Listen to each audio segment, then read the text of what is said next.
just turn off the sounds. Hello. Where's my game audio? There it is. God, getting this stream to start today was like a trial and a half. I think like OBS crashed on me like 5 times as I was trying to like set up stream. I was kind of concerned that something might have been broken, or it might have been like you're early, everyone, yay. Yeah, I was concerned I wouldn't be able to go for, or maybe I would be like an hour late. I was contemplating if I need to like uninstall and reinstall OBS again. But we're here anyway, hopefully. Wait! Actually, wait. Here we are again at the scene of the crime. Oh, him. Now, to thrust this representation papers in Grex's face and see what he makes of them. Are you so aggressive? Hello again, Inspector. Do you have a minute, please? What is now? You should go home and get some rest. Actually, I do kind of want to go check something back at Baker Street. Or 221B. Here you are, Grexy. Here are your representation papers. Your ladyship. Oh! I don't believe it.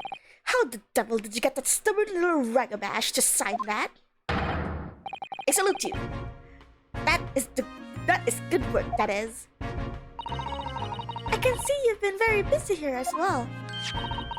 How about some tea? It's a special blend designed to relieve fatigue. Glug, glug, glug, glug, glug. Ah, lovely. Well, let's see now. Yes, I hardly feel tired at all. I'm as fit as a fiddle, your ladyship. Would it be alright if we investigate the scene of the crime then? Do as you please. You know where it happened? Through the door behind the counter. Yes, the storeroom. That's where I discovered Mr. Windiban and Gina. Right, well, I'll be getting back to business then. Will you be investigating the storeroom as well, Inspector? If I'm perfectly honest, we need to wrap this up before long. Can't afford to spend too much time on it. But there are so many articles to go through, it's taking forever, even with the lads working around the clock. Which is the problem, because there's another case the yard needs to investigate urgently. Gave that man the Gluck Gluck 3000. For some reason that sounds super dirty. I know it isn't, but it kinda does. That must be what Lord Strongheart meant by far more serious matters before. So, what I'm saying is, don't get under my feet, sunshine. Come then, let us not waste any time. Oh, I want to check something. Now. Because I have both Iris and Susato with me. Is it different? Ah, it's the same shit. Harley's been working on his disguise recently. He's been dressing as a woman mainly. Oh man, I was hoping like a different reaction, not that Chisato's with us. To find out that the woman on the mantelpiece was actually Sherlock. Okay. Mr. Jones, dressed in woman's clothes? Yes. You see the lady in the photographic print on the mantelpiece? That's Hurley. He's quite stunning.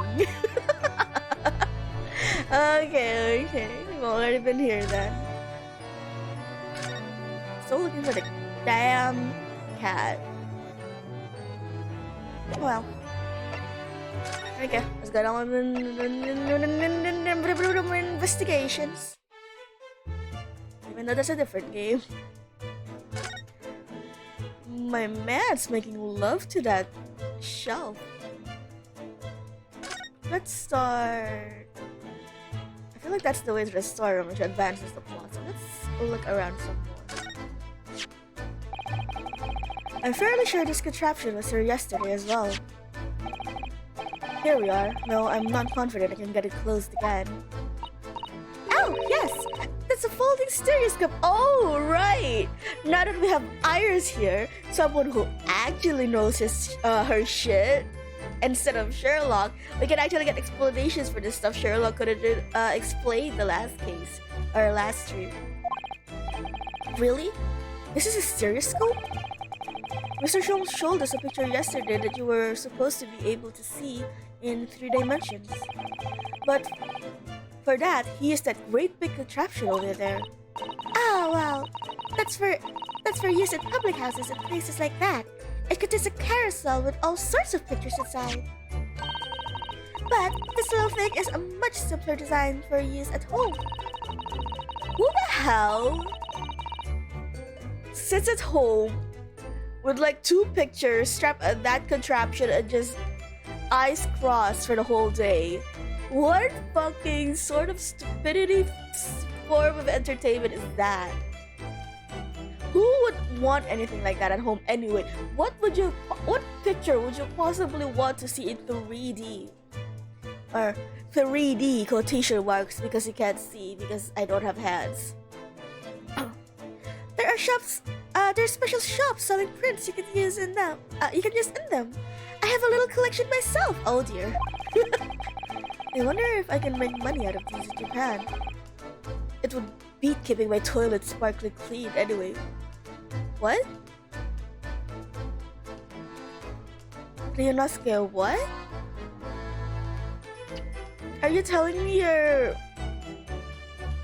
hobby is keeping your toilet clean? Which is admirable, sure.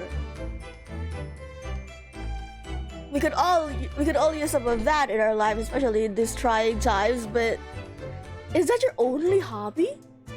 But also, I feel like there's another Ace Attorney thing. I think I saw fan art of like Phoenix Wright where he was cleaning the toilet in like early mornings. So maybe it's like a hereditary family genetic thing.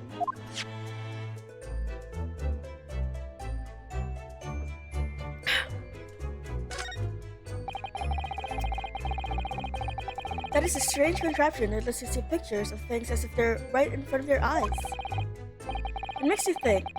When Mr. Sholmes gleefully showed it to us yesterday, we were blissfully unaware that any of this was about to happen. Oh, okay. 3 golden balls. That's right. That sign shows the shop is a pawnbrokery. A bit like your armband shows that you're a defense lawyer.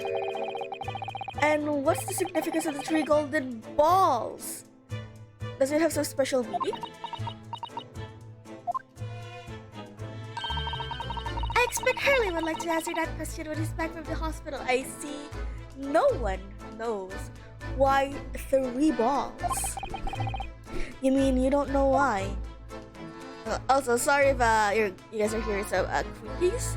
I'm trying to adjust the mic so it's out of the way when I use my, because the pop filter band is kind of getting in the way of my hand when I'm reaching over the keyboard. But if I move it too high, it's kind of covering a bit of my face for the tracking. Okay, blood. Ah, look here. Ah, yes, a bullet hole, and I can see the bullet is still lodged in the wall. Presumably, Mr. Winterback wasn't practicing with his revolver in his spare time. Ah, well, Mr. Sholmes likes to practice in his drawing room whenever he can. He's very patriotic like that. Sorry? It's all there in the Adventures of Sherlock Sholmes, you know. Isn't it right, Iris? Ah, did I write something like that? Partly in jest, perhaps. Oh my god. Is it that other thing of giving your characters characteristics that you don't really even care to elaborate on? In jest? Well, he does do it often. He doesn't do it often. It is quite a dangerous pastime. He doesn't do it often? He shouldn't even do it once! Forget that for now, Bruno. Let's examine this bullet.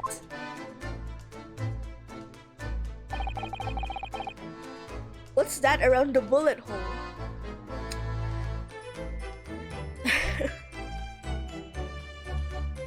What's that around...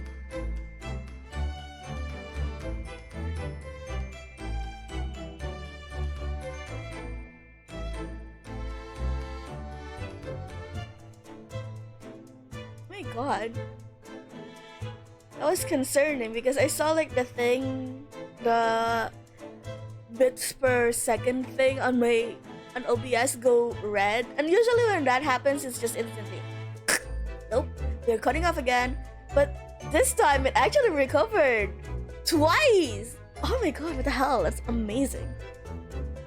That has never happened before. Usually when it goes red it's just bye stream, we are reconnecting once again, making a new one.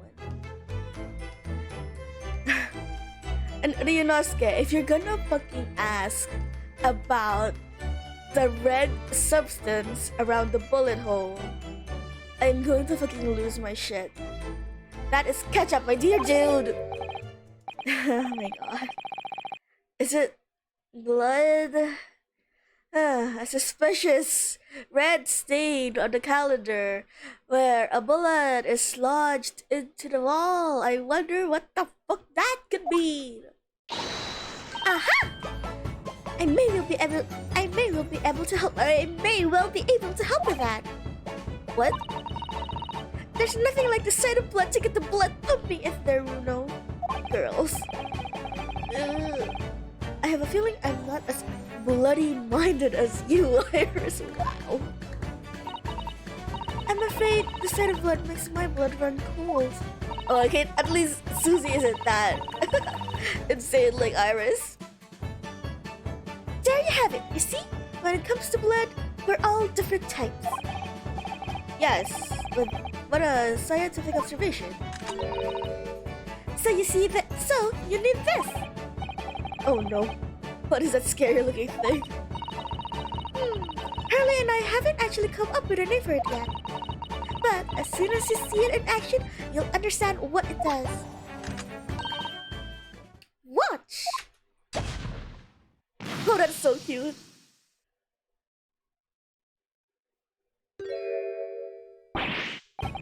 Oh!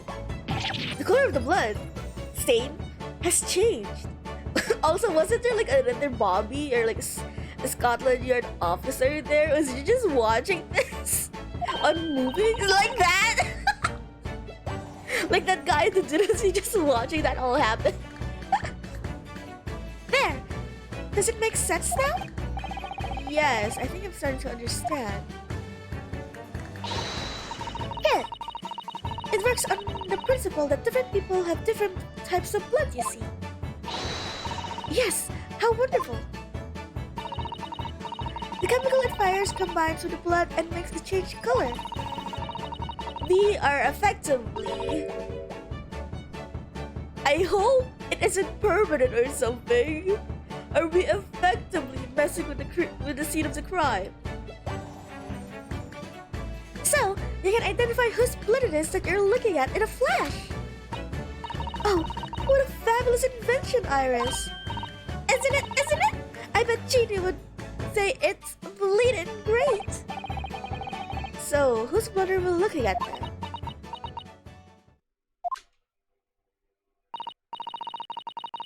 Well, all the chemical does is turn the blood in a different color, so... Just find someone whose blood turns the same color and you'll know who it belongs to in a flash. So is this like effectively in blood type and not blood or DNA? Because what if green means type O? Do you have any idea how many type O people are there? It's more like 2 flashes, really, isn't it? 1 flash or 2, this could well turn out to be a very valuable clue. So, we must make a note of it in the court record. Blood sample has... Oh, we have a cute little pouch. How cute. Let's keep testing and adding the results of any other blood analysis to the portfolio. As long as I have reagents left, sure.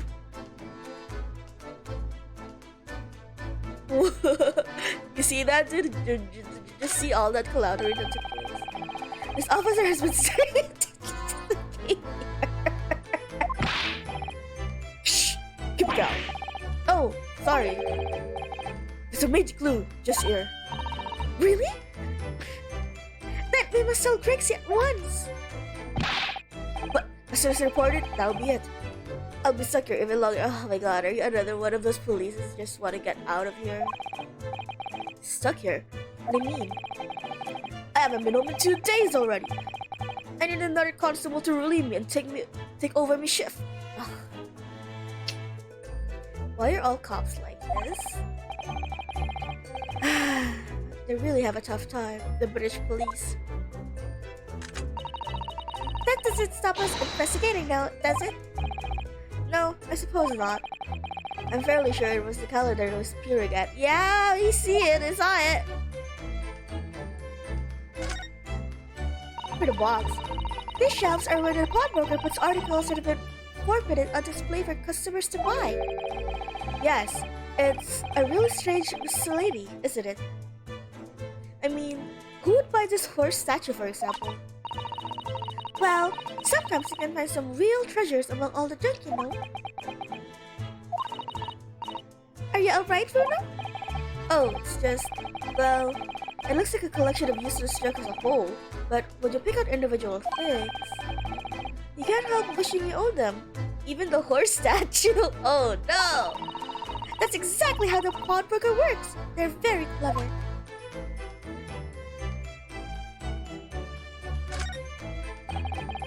Police are scouring every inch of the place by the looks of it. Instructions from the yard are to examine every article in the shop and every ledger and book of the account. Every article? But it's a ridiculous amount of work, surely. We've been hard at it ever since the shop was declared a crime scene in the early hours. We're sifted through it all in shifts at least, but still. We're all working for the night, that's for sure. And even when we barely have scratched, and even then we barely scratched the surface. A crime in a pawnbrokers. It must be every policeman's worst nightmare. It's every copper's worst nightmare, you know? A crime in a pawnbrokers, okay? Isn't this the box that we were looking for? It looks so suspiciously like out of place that I'm looking at it. That's a music box. They have them where you're from, Bruno? Yes, but I've never seen one as large as this in Japan. Sorry, my voice is pinching.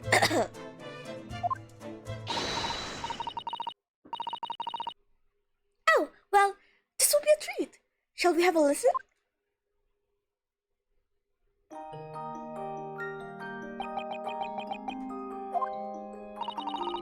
What do you think? Isn't it a pretty sound? It's a beautiful sound, yes, but it's a little hard to enjoy when all the policemen in the room are giving you fierce looks. Never mind that. If any of them say anything, I'll let Grixie... Oh no, I'll tell Grixie to have a word. Iris Wilson, Superintendent of Scotland Yard.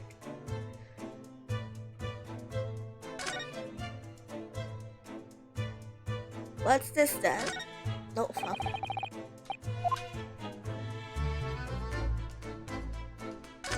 It's just a table as a whole. I thought we could examine the broken glass. There's the article ledger here, and Mr. Rudenbeck's notes, and... What's this? It's like as if someone has left a little photographic print behind. Oh, look at the back! There's some writing. Is there? Ooh! Show us, Susie, show us! Oh. 15th February, 10:30 p.m. So the same day as the small box. Article deposited one gentleman's overcoat. Okay. Loan amount paid £1. Redemption deadline 15th April. Wait. No, it's not the same day. Wait.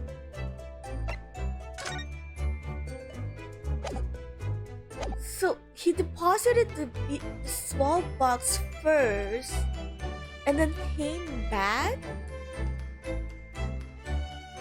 2 days later to deposit the overcoat, which was the day of the crime. A gentleman's overcoat pawned for £1. Clearly it was a very fine coat, in fact, I think. Yes!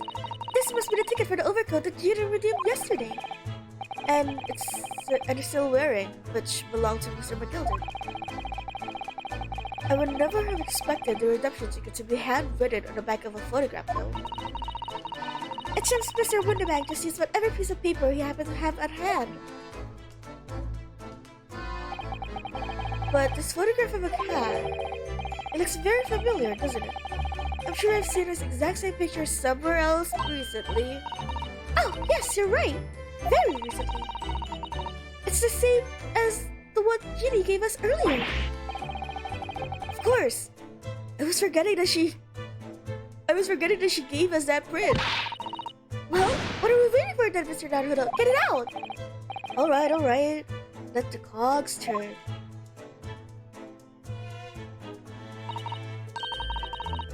Yes, they are exactly the same.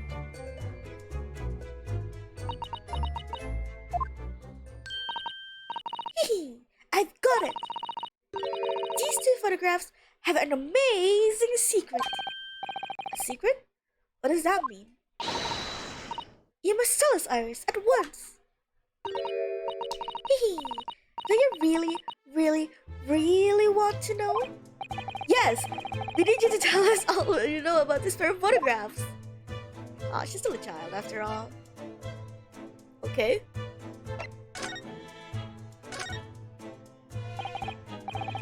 So, Iris, about these two photographic prints. The one we found here on Mr. Winterbank's counter and the one Gina gave us before. What is this amazing secret you mentioned that's hidden between these two identical prints? Actually, that's not quite right. Sorry? If you look carefully, the two prints aren't the same. Not exactly. They're not? Have another look at them now.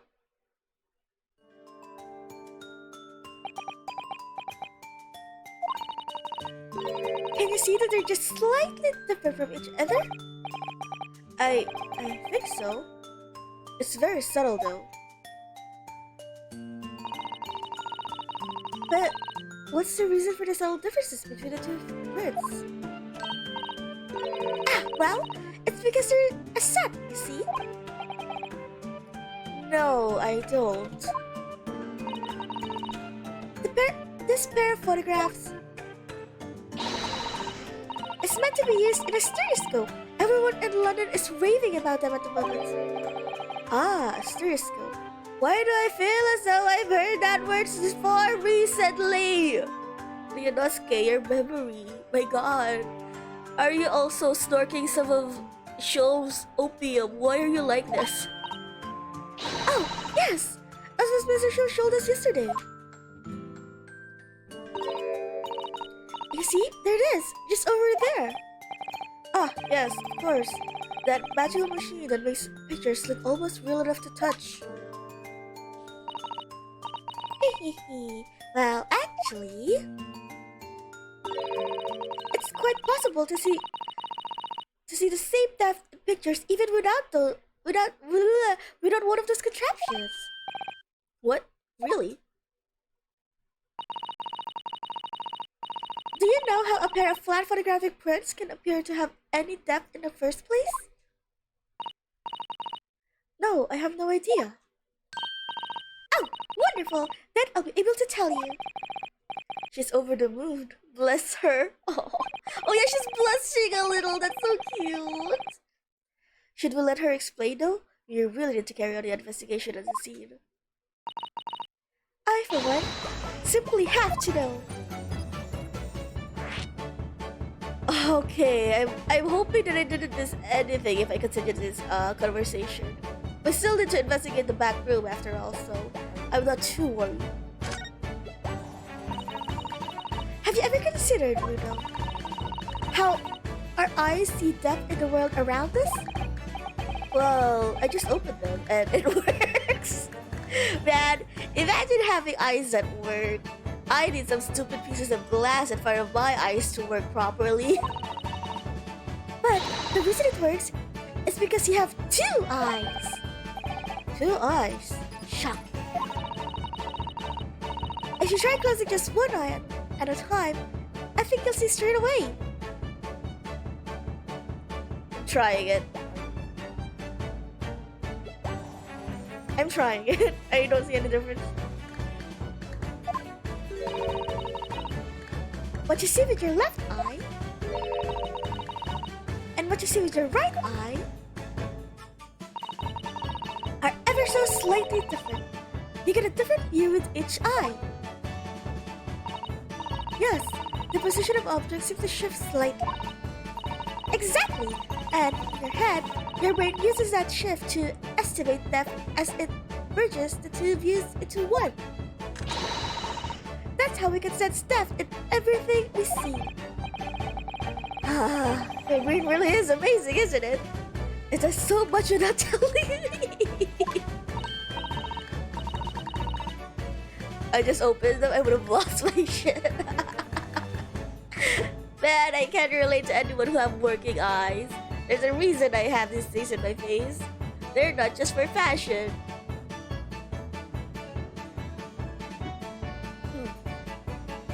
I see.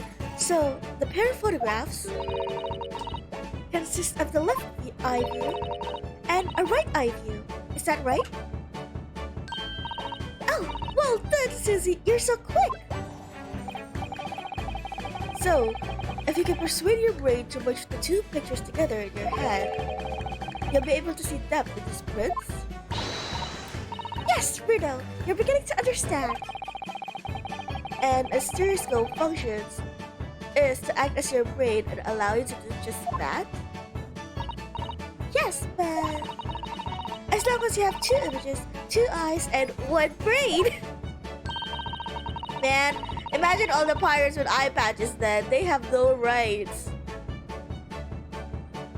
You can actually do it yourself without needing a stereoscope at all. You can't? Really? Huh. Let's try it.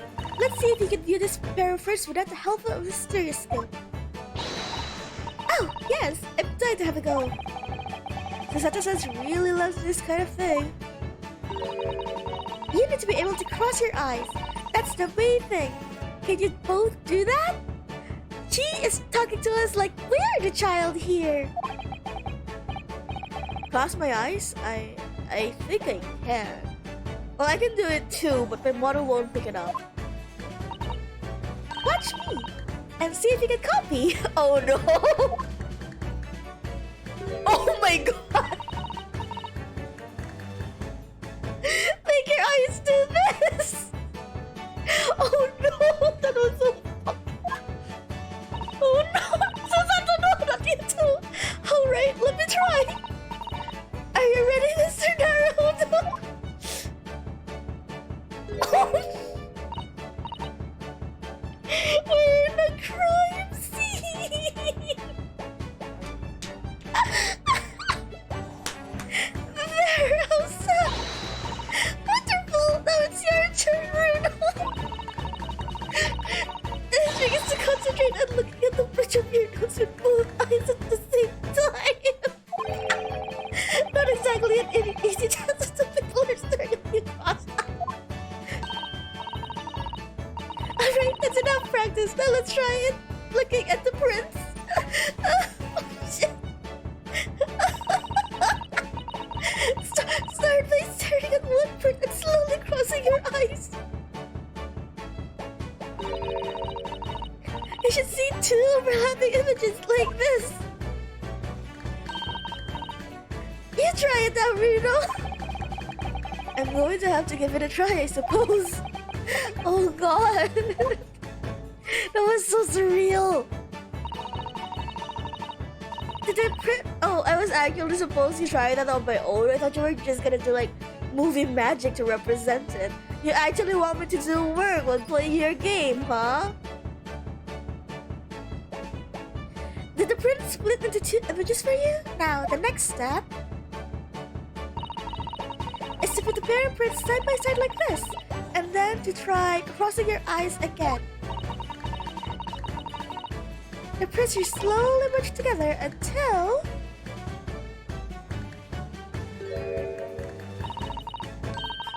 they form a view, a single image in the center. They're just staring at you, but not long. I need a little break after that. That got me fucking winded for some reason. Wait, let me just drink some water.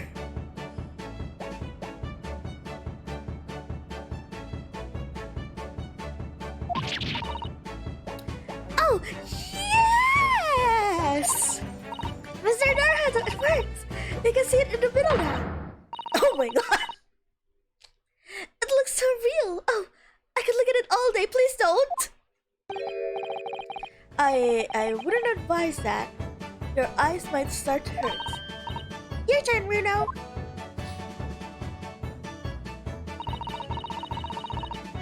Pretend you're looking through the 2 pictures and slowly cross your eyes. Okay, fine. I'll do it. I'll cross my eyes. I need to take off my glasses though because I think they're kind of obscuring it. Holy shit, I can't see shit.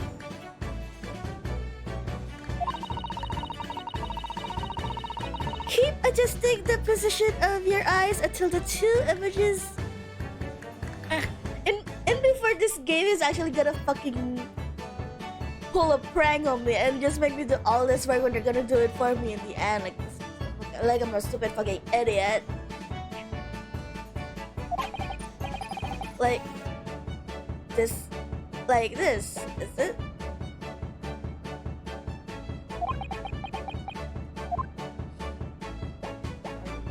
Nah, no, nothing. They really want me to just work for it. They really want me to cross my eyes IRL. There, you managed it. So now, you know how stereoscopic images work. Well, I don't know who discovered it, but it really is quite extraordinary.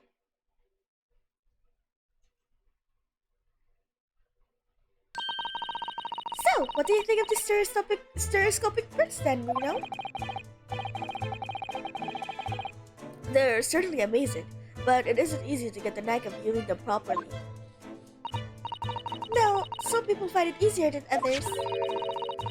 But that's why contraptions like this exist, for people who find it tricky. Oh, I recognize that. We saw one over there yesterday, didn't we? Oh, was she just carrying it around then? If I remember correctly, you press this little knob here. Witchcraft.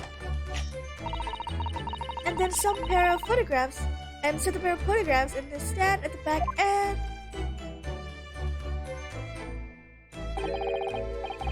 Still amazing, even though I know roughly how it works now. Well, London seems to agree with you. Stereoscopes are very popular at the moment. You can find one of these folding contraptions a lot in households in the capital currently. But these little machines are so affordable. Surely there's no need to go around staring cross-eyed at pictures like you hate them. But it's much more satisfying to be able to see the effects with your own eyes. Well, I think so. In any case, stereoscopic pictures.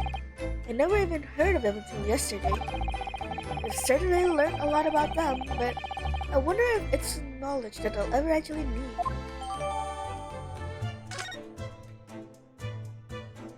Okay, that's it, okay.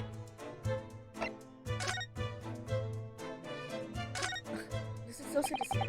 So there's a second photographic print of the cat, and it really does look like Wagahai. I'm assuming that is Wagahai, but he's just covered in snow. And it's exactly the same as the first photograph at first, I suppose that's not so compelling. Actually, now that we have both pictures, I could have another go at viewing the stereoscopic image. So, I need to cross my eyes. Why? Stop trying to make me cross my eyes! That's enough of you, game! Such a hard thing to do. Whoever thought of this in the first place must have spent a long time staring.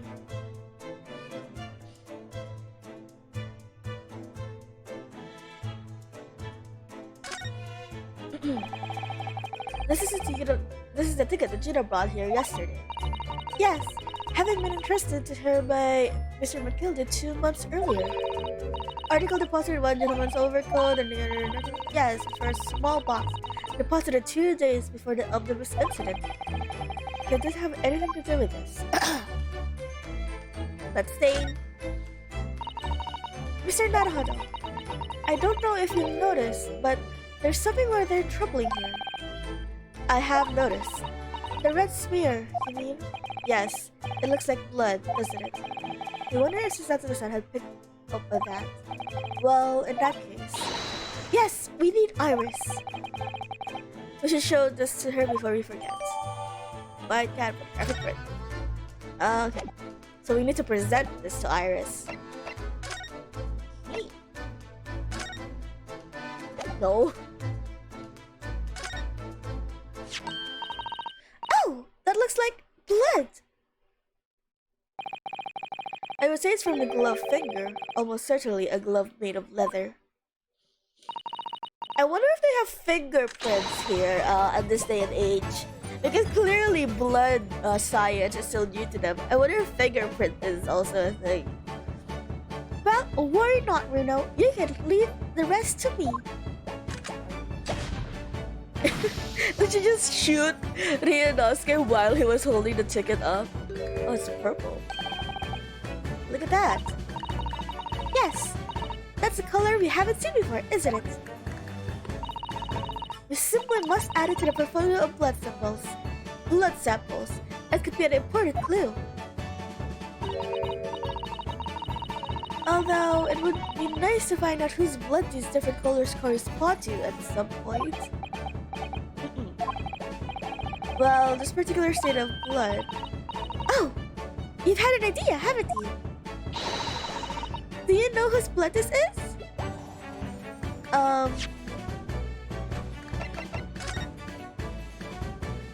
Green.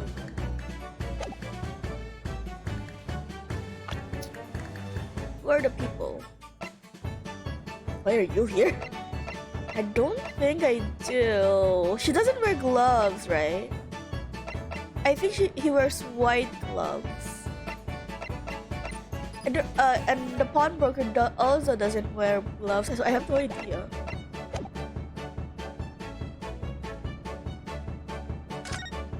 No idea. How could I? We don't have a known sample of the same color without that. It's impossible to know. Oh, how very vexing. I wonder. What? Well, it's true that the color doesn't help us, but what about considering how the mark came to be here in the first place? You might have an idea about that, might you? Mightn't you? Mightn't you, Bruno? What the hell is that word? Not if you can stare at me like that, though.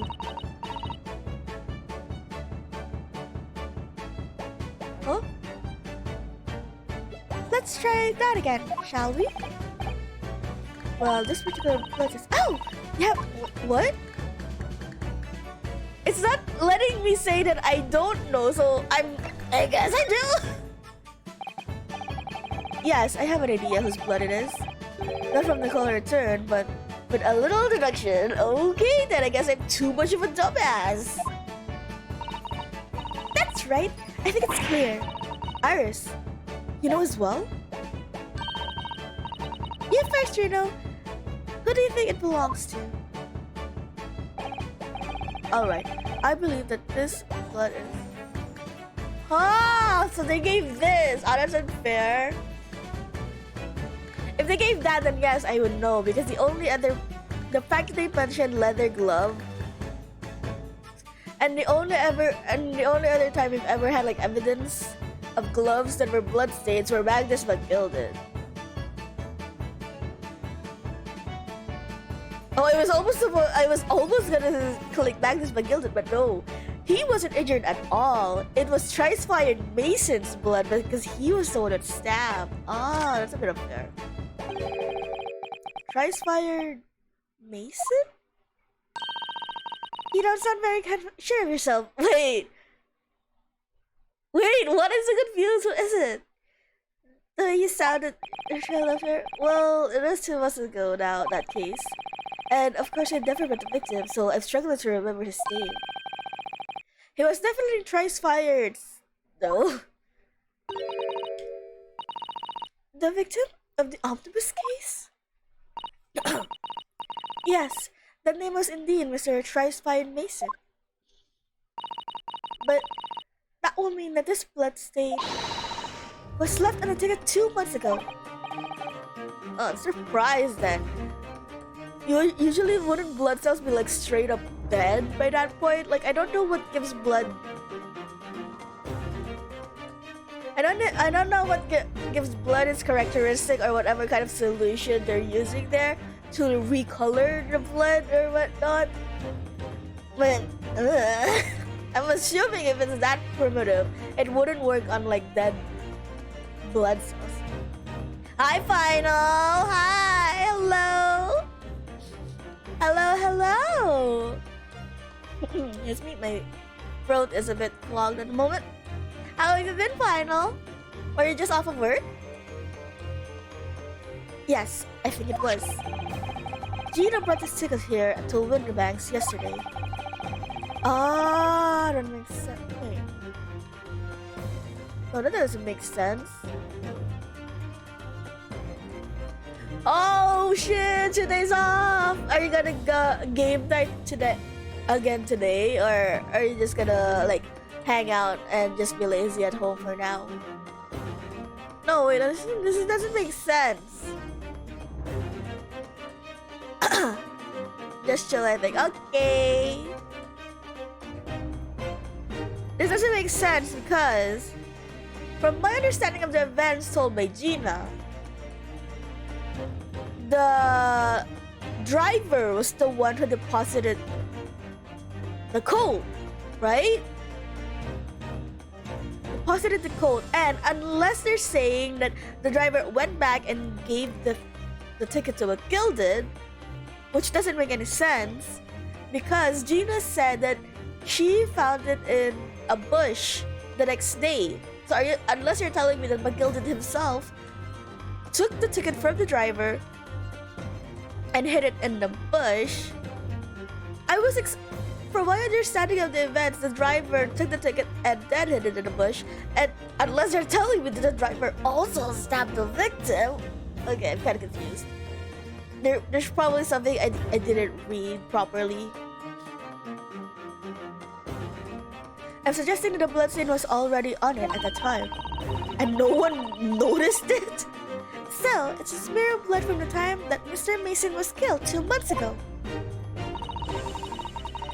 Something else is coming back to me now. Mr. McGilded was also wearing leather gloves at it. Yeah, that was about the only hint I got into choosing it was Mr. McGilded. I was thinking I wouldn't have his name because he wasn't in the court records for me to present as the victim. But then they just kind of gave me like a list of names anyway. Now I ask you, what good-hearted soul would it rush to help a fella bleeding from the stomach? I wasn't about to be warned about me gloves now, was I? I reached out and gave the man a hand. It certainly does look like a leather glove thumbprint, Mrs. Mark.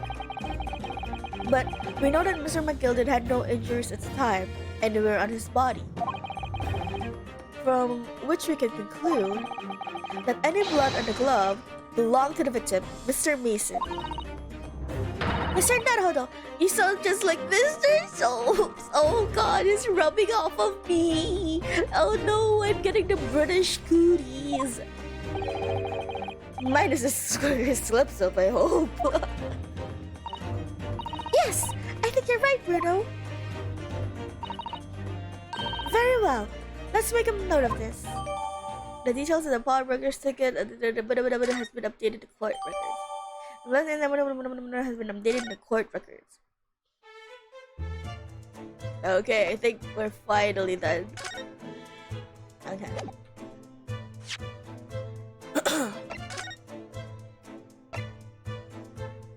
Pop.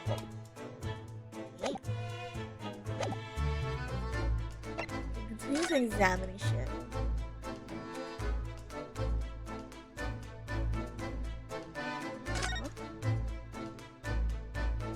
What's more? Enormous, isn't it? It must be an awful lot of work to keep track of all these hundreds of items in pawn. It's too much to think about. Better to sell it all and have a clear head if you ask me. But clearly, Mr. Winnebank was very careful when it came to articles in his care. Are you sure though? Like every other fact I learned about this man is him just being super fucking careless. Like how he writes down the code words and how he writes his tickets on just any random piece of paper he can find. Okay, that's it. Oh, okay. The Scotland Yarder is not worth our attention. But the door is. Behind that door is a storeroom, isn't it? That's what Grexy said.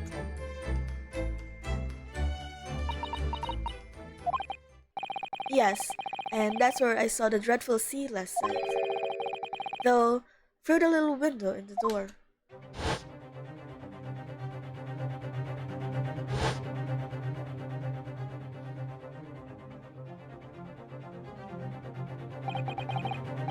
Mr. Winneback, face down on the floor, with Gina beside him.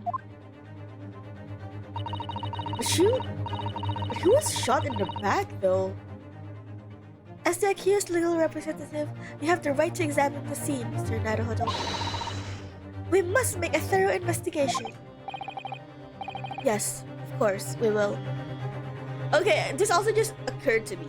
This is the first time we're gonna above Van Zieks a little, the prosecutor, when we come to trial, because we literally were able to investigate the scene of the crime, unlike the other times where before it was disturbed, unlike the other times where Van Zieks would like withhold information from us and evidence from us. So the one time we have something over Van Zieks, so it's gonna be pure logic and reasoning when we fight him. Behind that door, that's the real scene of the crime. Don't worry, if there are clues in there, I'll find them. Oh, thank you, Iris. What about these? Are you sure the broken piece of glass isn't part something you can examine? I'm assuming you can move. Iris. Oh, there it is.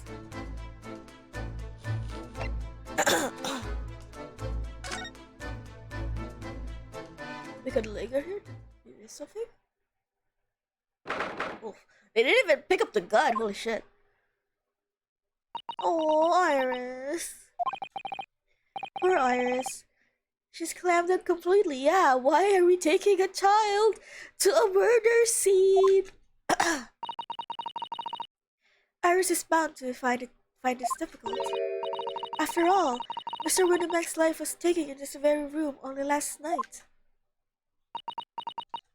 Oh, Iris. You don't have to force yourself to be a hero, shit. Ah. Wait, Inspector! What is it now, Sunshine? You took one look at me and tried to run away. You think a Scotland Yard inspector would run away from some jumped-up little defense lawyer, do you? Oh. Well, I've never seen her leadership looking like that before. Dang it, is the thing. I don't know what to say to her. Oh, Gregson. So you weren't running away from... You were running away from a 10-year-old. Can you ask it, please? I'm afraid this is all a little too much for young Iris. Some gentle reassurance might go a long way, perhaps, Inspector.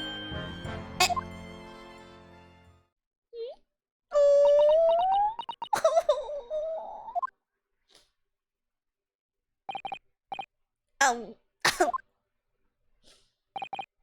don't, don't trouble yourself unduly, your leadership. I mean, at least you're not dead, are you? You look at what...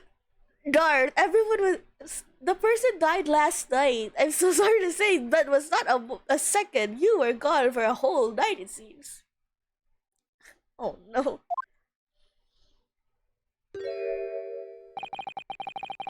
I don't think that went very well.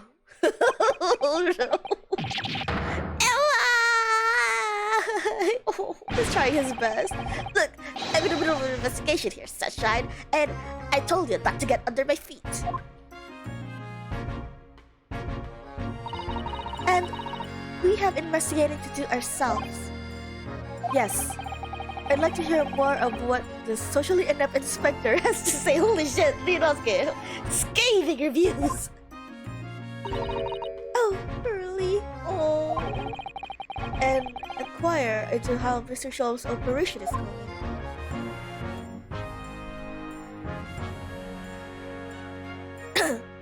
Step into a different dimension. Dars, are you okay? The last time you thought Twitch was Twitter. Are you alright? Wait, I still haven't found the box. Is it this a small box?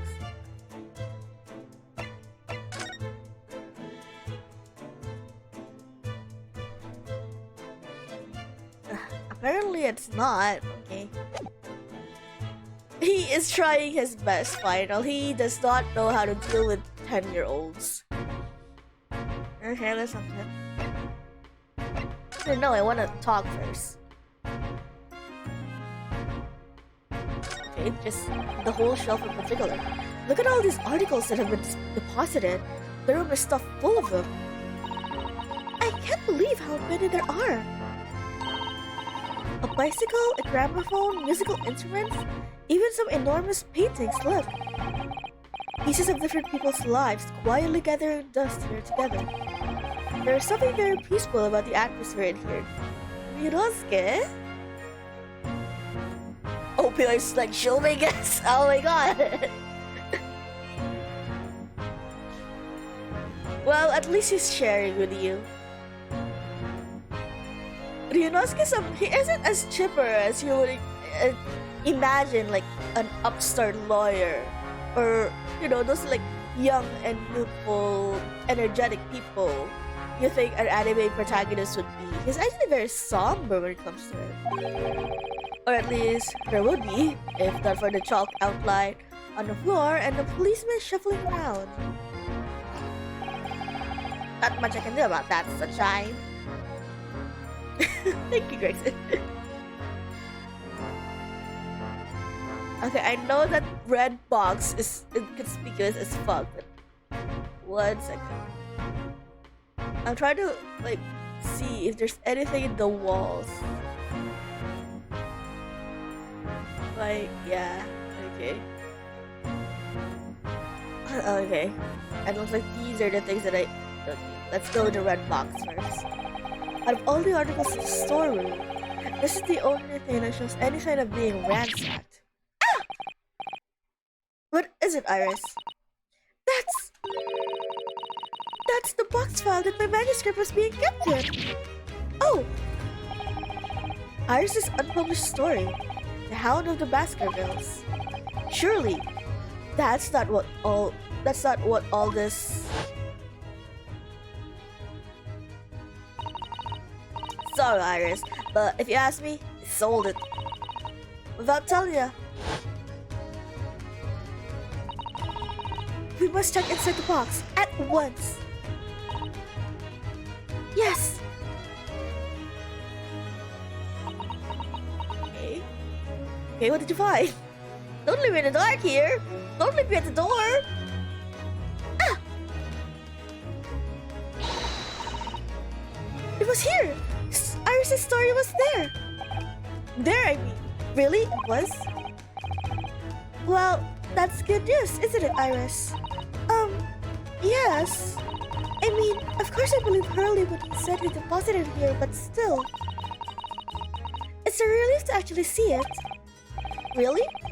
Because there's not a very well hidden frown. Oh. Oh. Iris is pink paper at all. Holy shit. What examine that? The Hound of the Baskervilles. How does this episode know of the exact title of this unpublished story? I suppose I'll have to wait until she's ready to explain it to me. I'm so sorry. Aw, you don't have to be sorry, Susie. Nothing. That's it. Is that really it? That's all? Huh. Oh, and also, holy shit, a 10-year-old wrote all of that. This is a revolver. A real one. And quite possibly the murder weapon used to take Mr. Winterbank's life. What's the matter, Susie? You and Bruno look like you're about to faint. Well, it's just that I've rarely seen a gun in the flesh. Someone literally pointed a muzzle between Ryunosuke's eyes yesterday. Wasn't that close enough? In the flesh enough? And I've had issues with guns in the past. Right, completely forgot about the first case there. But anyway, we saw Mr. Winterbank with this yesterday, then oh, is that his revolver?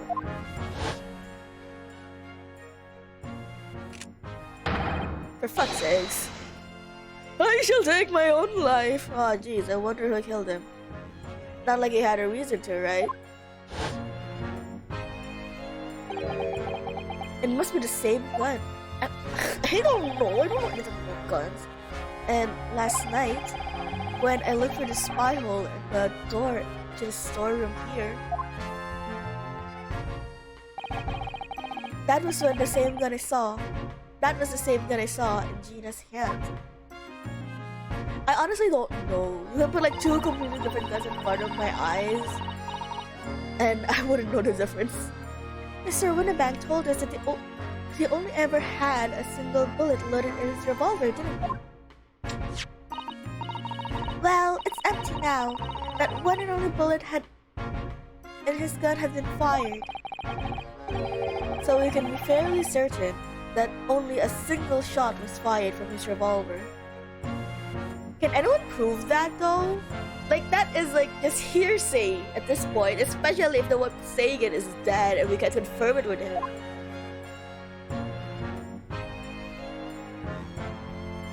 There's nothing else. Then this is a flesh. Too fleshy in fact. The policemen have marked the position of the body with a chalkboard.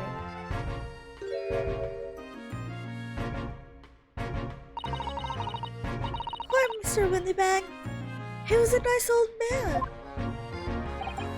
Well, he was shot just once, through the heart. Most likely, the fellow died instantly. He wouldn't have felt a thing. Oh, that's not something you should say to a child.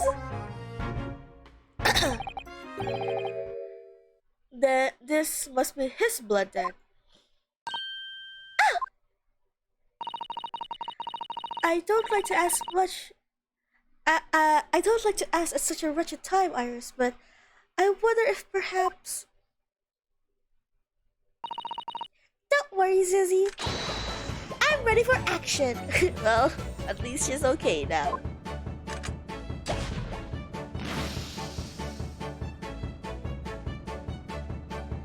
blue.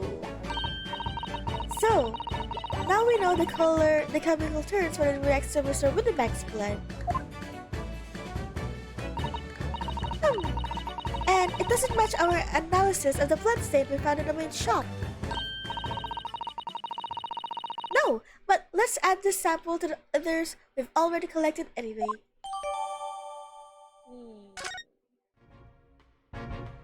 I think that's all. Wait. Why is it so... Iris? Don't worry, I'm alright. But we must find the true culprit. Yes, absolutely. Okay. Okay, I think that was the last. I can't... Okay, now we talk to Old Man Gregson.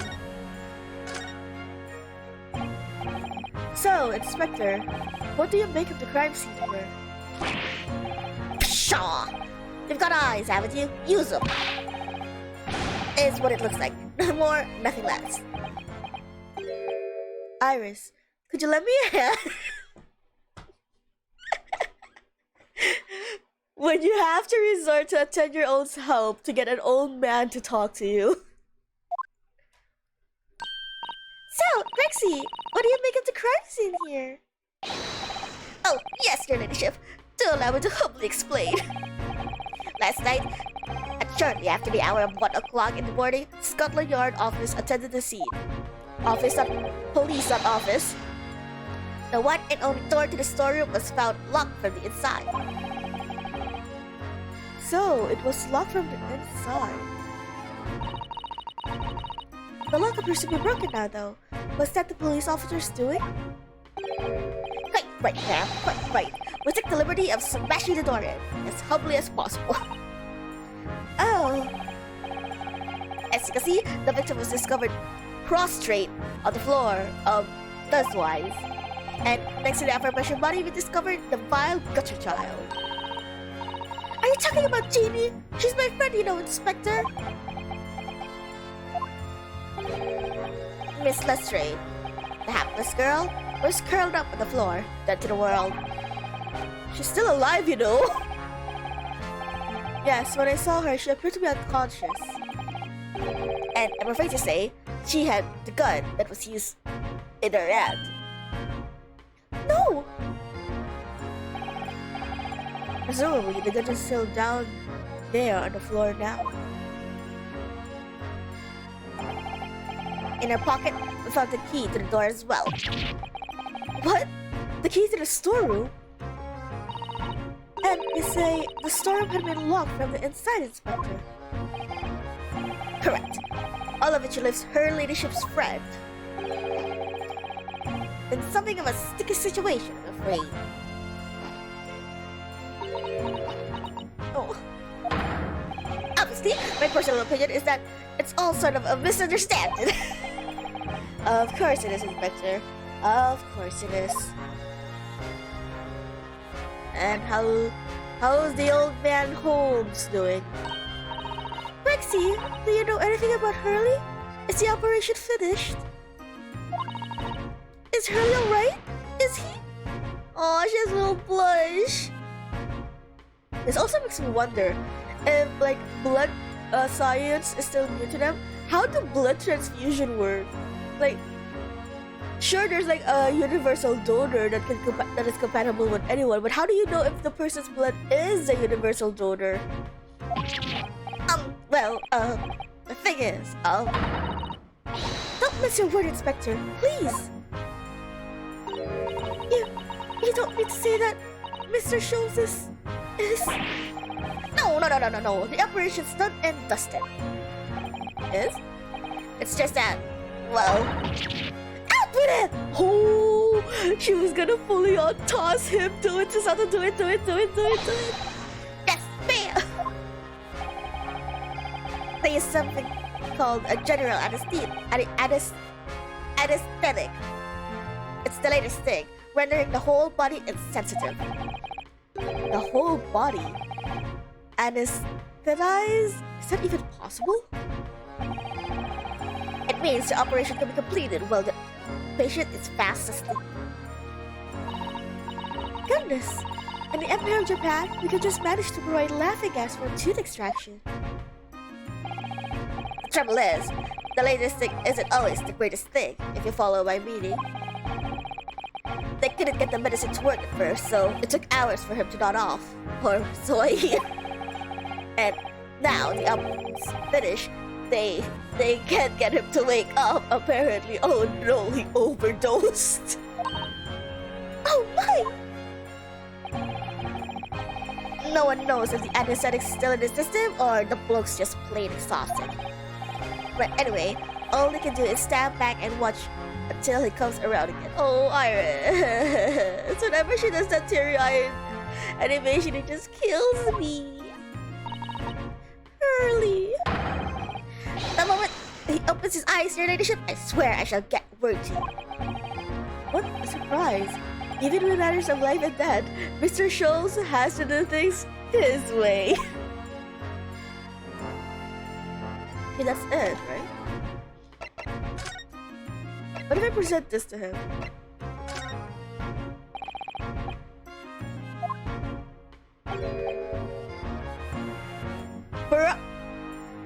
Okay. So, yesterday you told me that anything that had to do with McGilden had to be taken in by the police for investigation. But now that I'm giving you something that's literally confirmed to be something of McGilden's, you don't give a shit. Okay. How about some herbal tea?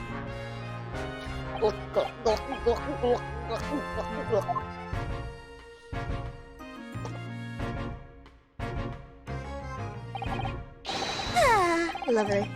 Thank you very much. Whenever I say it very much, it slightly turns Irish. I don't know about sharing that, man. How about this? Is that what I think it is? Your ladyship's latest... Yes, my latest story. It's called The Hound of the Baskervilles. A most fascinating tale, your ladyship. Fascinating. And, I don't suppose... Would there be any mention of my humble self in the tale this time? Good question. I can't really remember. You have as worse memory as Sherlock then. That looks like a whole-ass novel. That thing is thicker than the Bible. And are you telling me you can't remember what you wrote in there? I see. Well, why would you, your ladyship? I'll just await its publication with eager anticipation. You needn't worry, Inspector. I'm sure if you do appear, you won't be doing anything particularly remarkable. Wow. You're looking to be arrested, sunshine. Yeah. I was just saying, Ryunosuke's getting a little too chummy with him. I didn't mean it like that. And even if I did, you wouldn't have been in... Oh! You wouldn't have been in her ladyship's head off, would you? Whoa! Hey, that's it? I can't present these.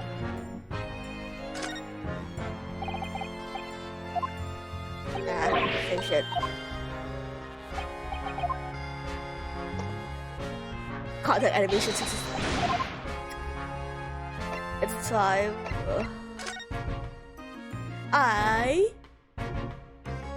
Representation writ.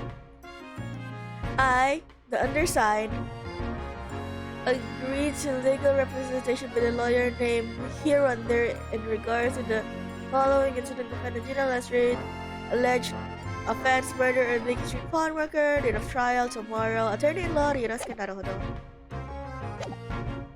I think that's your me? I think that's everything.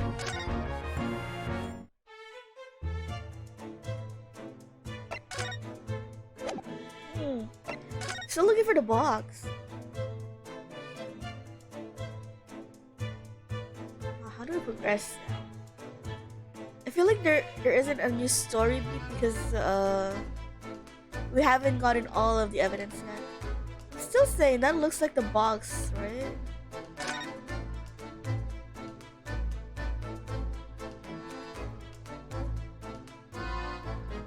Oh.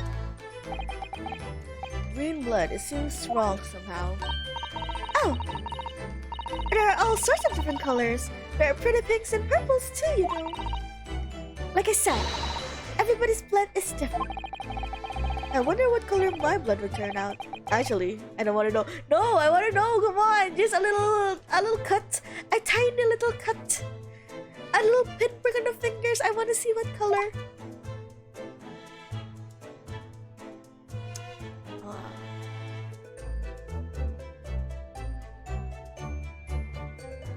God, I swear that is the box. Do we move? Is he back in the bed? I thought his operation was done. Why isn't he in the bed?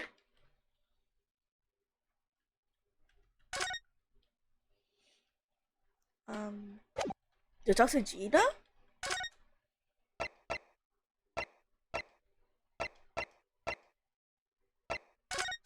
I'm kind of scared of missing something here. Get out of the way. I think I did, right?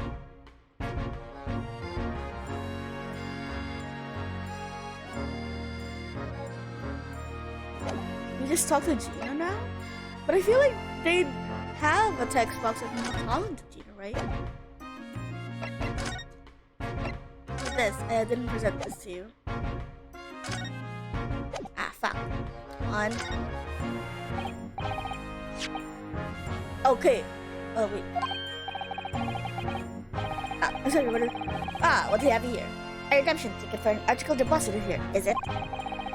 Looks like someone ran out of office stationery and wrote the ticket on whatever paper was at hand.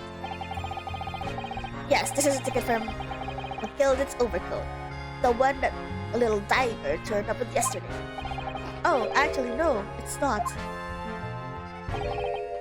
Really? Thinking you know better than me, do you? Okay, so I needed to present this. No, I didn't mean to, Reno's right, Rexy. It isn't the same ticket. Of course it isn't. Of course it isn't. I never doubted you, your ladyship. So, what's all this about then?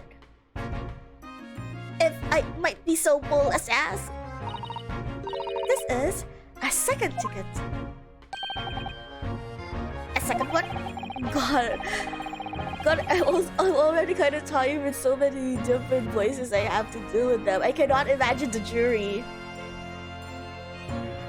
It seems with Mr. McGilden, because it's like Iris and then Susato and then Gregson and then Sherlock and then Bruno and then like other people.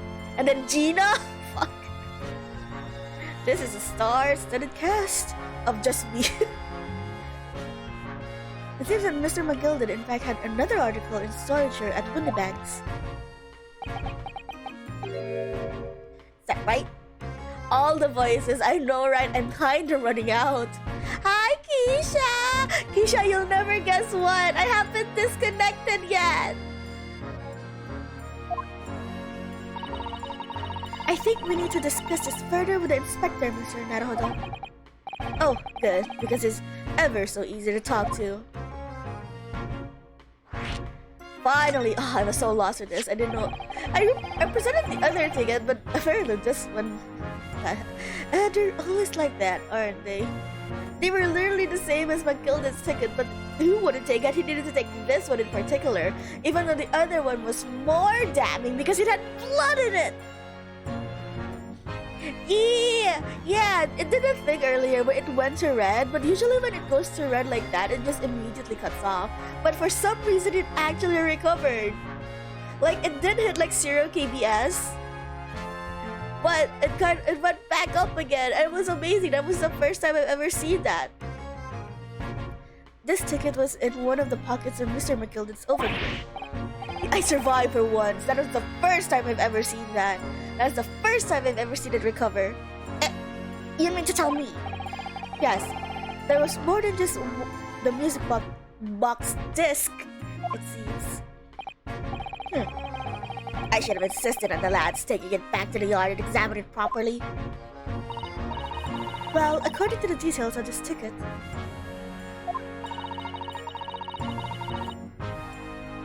Mr. McGilda deposited another article here with Mr. Windibank. Yes, I can see it written here. A small box, was it? Do you have any idea where it is, Grexy? Any idea at all? It's another article belonging to Mr. McGilda. It could be an important clue. Blues. I suppose it could be. You literally just said it was yesterday. Please, stop looking at me with those big turquoise eyes, all full of hope and expectations. It's too much pressure. I'll lose my marbles if I will. I'll go barking. Woof, bitch.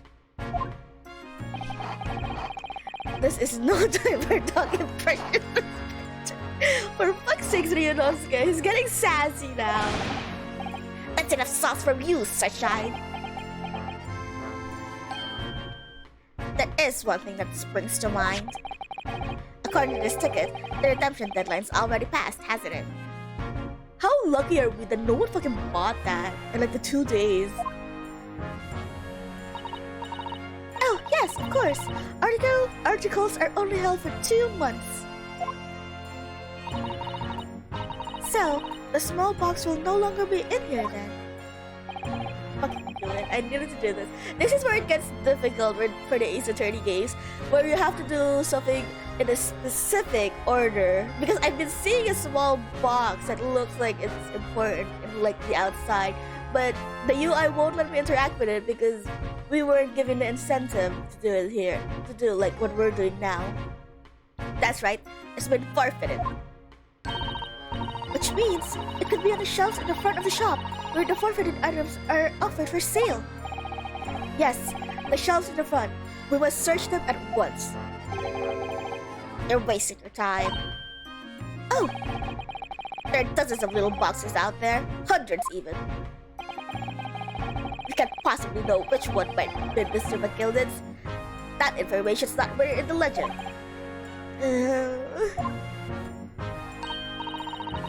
Well, I think we should at least have a look, just in case. Yeah! I don't know what to do for his voice.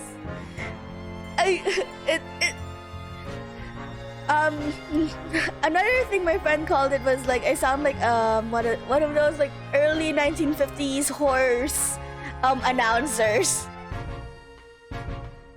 And when I listen back to it, it gives me like the impression of those like mobsters, like Italian mobsters.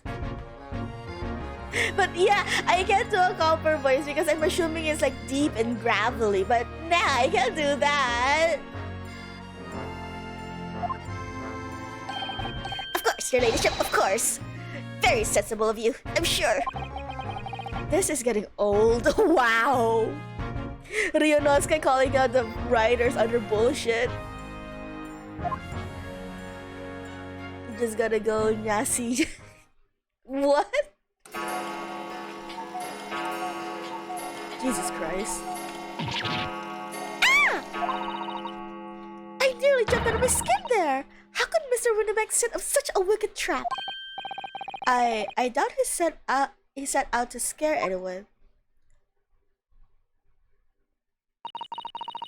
Is that really the time? I think perhaps we should pay Gina another visit soon. Yar! That's yar! Yar! Yeah, I don't know how to do like a copper. Hey, Final, wanna get in call? If you know how to do like an early 18s Scotland Yard English voice, you're free to voice him. Oh? Her trial is tomorrow. We must establish whether or not you will be defending her. Well, that's not for us to decide, that's for Gina to decide. I'm pretty sure Ryunosuke already wants to do it.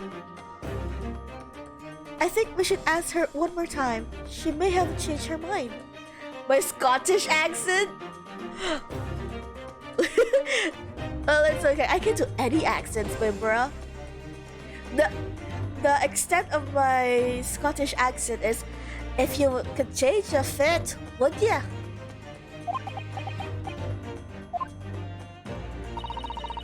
Don't you remember, Runo? You told her she could rip up the representation papers if she didn't want you to be her lawyer. Really? Did I say that? Jesus. Yes, you did. The delay for submitting the paperwork is fast approaching. In that case, we had better hurry back. We had better hurry back to the prison and talk to Gina again. But wait, what about the box? What about the box? Oh. Yes. This is where all the items that have been forfeited by their original owners are offered for sale. That's right. They've all got little price labels on them, but there are so many. I wonder if a small box this ticket was for is still in the shelves somewhere. The box that Mr. McGilded deposited here just over 2 months ago. Even if it were, finding it promises to be very troublesome indeed. There are so many boxes! It could be any one of them. That is true. Mr. Scholl said the pawnbroker was the safest place to start anything, more secure than a bank's vault. So perhaps, this small box on Mr. McGilded contains something of very great value. Well, if that's the case, it probably have to kept it locked. So then, we need to find every box with a lock and break them all open. You guys can know. Hiya! Okay, thank you. That hasn't happened in a while. That sort of misconduct could get you arrested. I won't let that happen. This takes me back. It's been sometimes since that last for me. Okay, what now? Is that it? Ah, shit. How are they gonna find the box? Because this thing in front of the painting, it looks important as hell. Or it could be this, but it's not interactable. Okay, fine, let's go to Gina. God, I have to read Gina's thing again. I can't read a Cockney accent. It's so hard. Ah. Oh, it's already 5 p.m. Ah, Gina, good. You're back. Ah.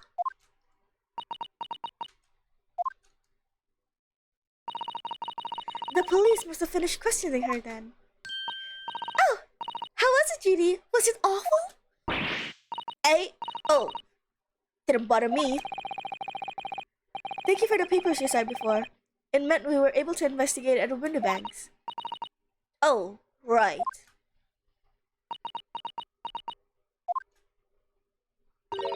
You're bringing in a lot of voice acting, Kiko. I mean, some moments I kind of wish they had like the professional voice actor because some of them are really like nice. But yeah, visual novels are a hell to play, especially if you're streaming it. But then I also do find when I'm not streaming it and I was just playing it my own, I tend to like read them out loud anyway. So adding a voice to it just seemed like the natural progression when I'm streaming. Don't you want to know how we got on? We've been ever so busy. What's the point of asking? Won't change everyone's saying that I did it. That's not... Gina, we came to ask you for your final decision. What decision? About tomorrow's trial. Will you let me defend you or not? I must submit the paperwork now if you'd like Mr. Naruhodo to represent you. Why, I see. She's really lost in her fight. She's really lost her fight all of a sudden. But I know what that feels like. The worry is just so hard to bear. Oh, right. When you were with Kazuma. Okay, she doesn't want to be with us. Okay, time for everyone to go home. Kidding.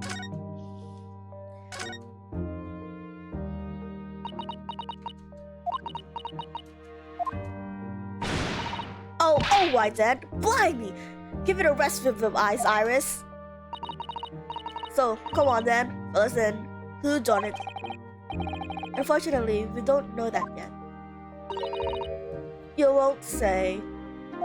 You don't say even. We don't know yet, Sheeta. But Mr. Naruto and all of us know that you are innocent of this crime. And while we haven't yet managed to work out who the real culprit is, there are a number of interesting facts that we have managed to establish. Oh yeah? Like what? Well, for example, the reason for you being there in the first place. I think I know why you broke into Windybags that night.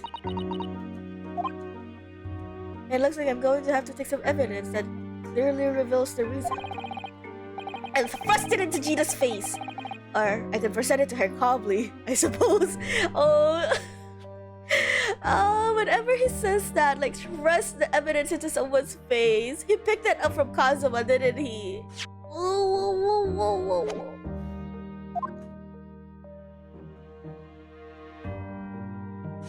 Oh, what was I supposed to do? Oh, shit.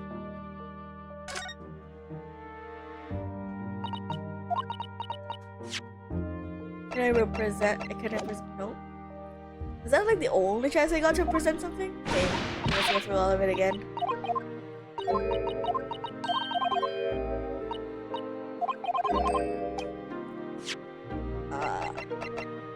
Nope, I can't present it.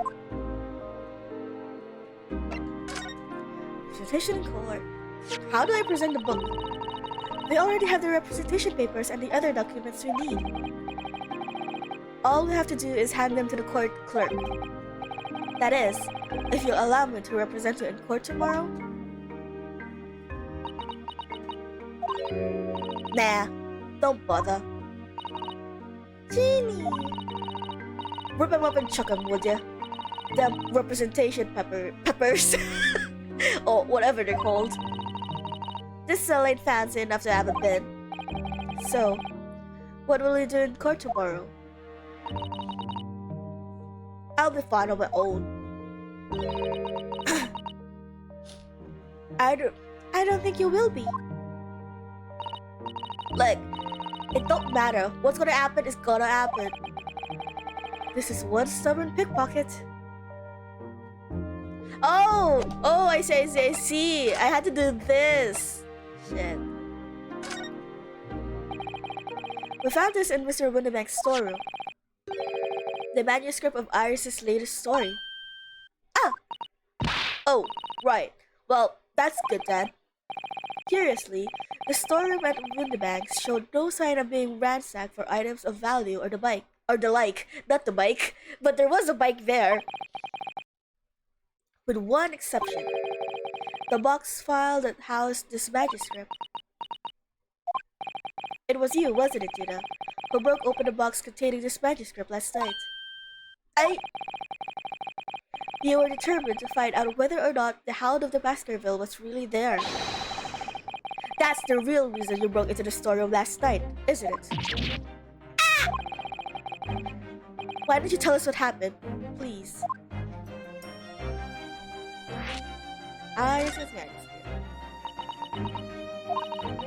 Alright, yeah. This Baskerville story. It's the latest Shoals adventure, right? But it ain't been printed yet. So I figured, it's gotta be worth a few pieces of silver, right? Oh, yes. At least 5,000 pounds. What? So, you intended to sell Iris's manuscript, did you? No, Jeannie, how could you? Are you seriously buying this now? We've already established gone? Of course I wasn't going to sell it. All I wanted to do was find out if the manuscript, or whatever you call it, really was there or not. Oh, right, she calls it manuscript. That's the only reason I was in the place. For Iris' sake. Isn't that right? Ah! We knew why you'd done it from the start, Gina. Of course we did. But I knew you wouldn't do anything mean like that, Jeannie. I just knew it. That thing you're calling mean is called murder. Well, when I saw the manuscript in the storeroom, it reminded me of what you said the night before. Oh god, this is the third time we're having this scene. Grown-ups do a lot worse than that, believe me. Barefaced liars, a lot of them. You just ain't realized it yet.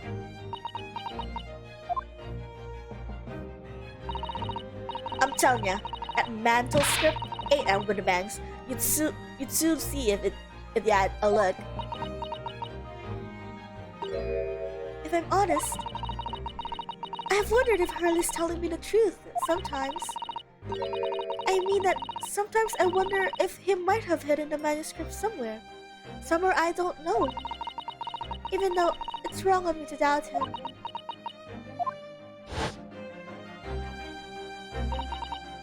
Oh, Jeannie, that was so sweet of you! Alright. I'll tell you why I did it. Just stop looking at me like that, Iris. God. It wasn't because of Iris. That's not why I did it. I just wanted to know the truth. That's all. You wanted to know if Mr. Scholes was being honest. If he'd really deposited the manuscript at Windybanks. It's like I told you the night before. I never had a father. Oh. But Iris' lot ain't like mine. She's got her dad. Only she can't see him. Please tell me we're moving on from this case. And I reckon that's gotta be Ada. That's why she writes her stories. They're about her dad, really. Right, because it's like from Watts or Wilson, point of view.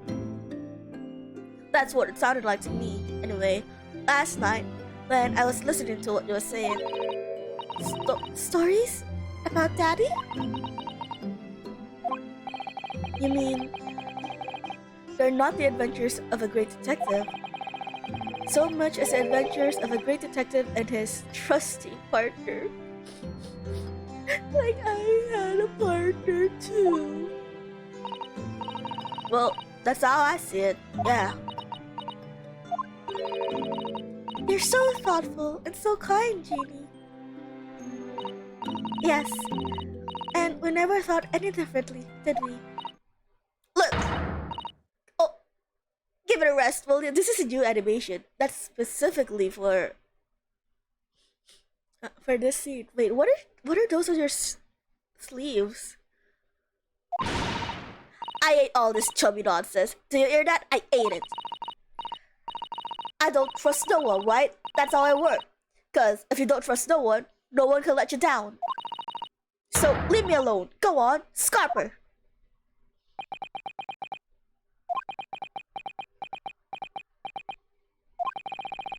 I hadn't noticed until now, but it's unmistakable.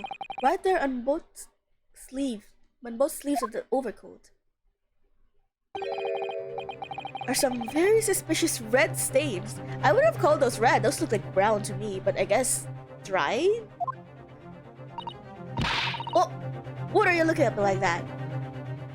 That is not a pose of someone that is innocent. That is the pose of someone that's hiding something. I think it might be worth presenting some of our other findings in that area to Gina now. Okay. Guess you want me to present this?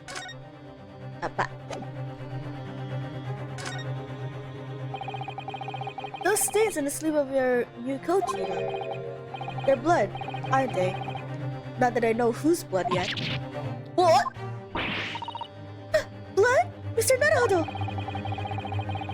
You don't appear to have any obvious wounds yourself, though. So, could it blood that splattered from Mr. Winnebank when he was shot last night? Let's not beat around the bush here. This trusty friend of mine will get results much faster than anything else. Take it easy, Iris.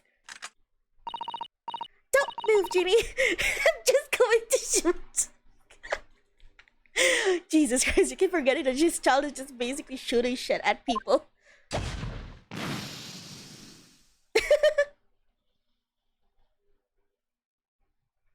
Oh.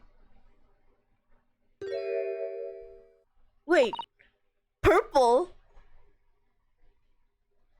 Oh. Oh my! What the? Forget the sleeves. The whole coat is covered in blood. Of course! The black color of the fabric was masking the stains. That's why we haven't seen them until now. Are you sure? I don't think that's how blood works. And the blood has reacted with a chemical that turns a purple color, oh. Which matches one of the samples we've already collected perfectly. Yes, now let's see. Who had the purple blood? Aha! Yes! It was the brickmaker, Mr. Mason, the victim of the murder case 2 months ago. I knew it. What are you all on about? The victim? What do you mean?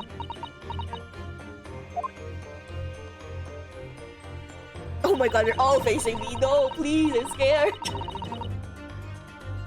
It's a rather uncomfortable situation, Mr. Naruto, but I think this makes things quite clear. It means the omnibus case is finally solved. The truth about who really murdered the brickmaker, Mr. Mason, is revealed. It's Gina. No, I'm kidding. I'm kidding. Oi! Could anyone please explain what's going on? Stop telling half a story! Oh my god, Gina, you must be new to the Ace Attorney games.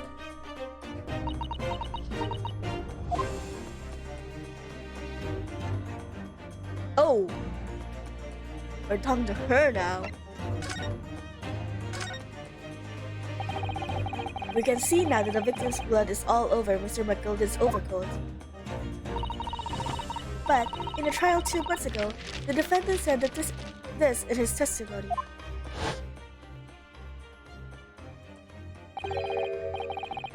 Now I ask you, what good-hearted soul wouldn't rush to a fella bleeding from his stomach? I wasn't about to start worrying about the gloves now, was I? I reached out to give the man a hand. But if you look at this overcoat now, it's clear. These stains couldn't have arisen from Mr. McGilden trying to pull the victim to his feet. No. If that was what had really happened, the blood wouldn't have splashed all over the front of the coat.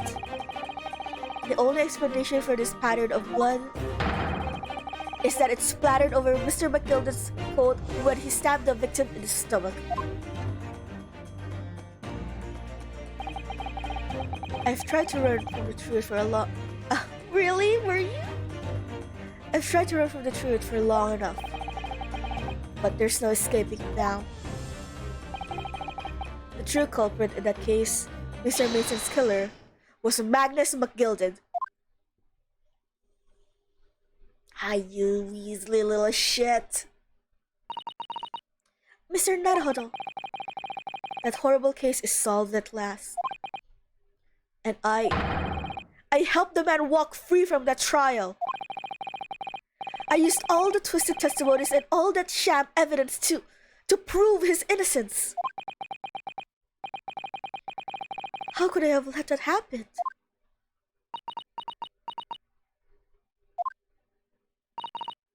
Bruno, did you believe him though? Did you believe Mr. McGilden was innocent? Nah. I believed, or rather, I think I was trying to believe. I wanted to.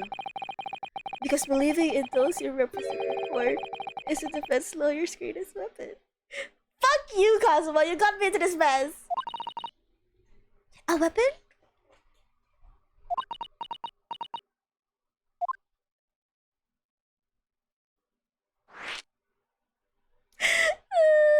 Like what Kazuma said.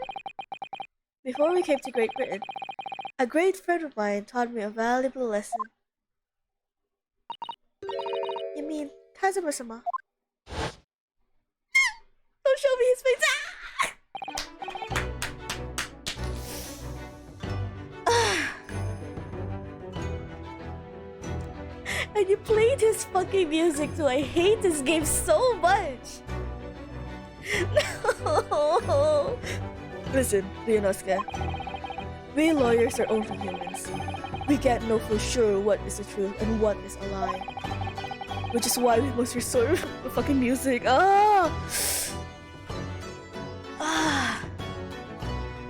God, but it never hits those strings. It's so... Which is why we must resort to our primary weapon.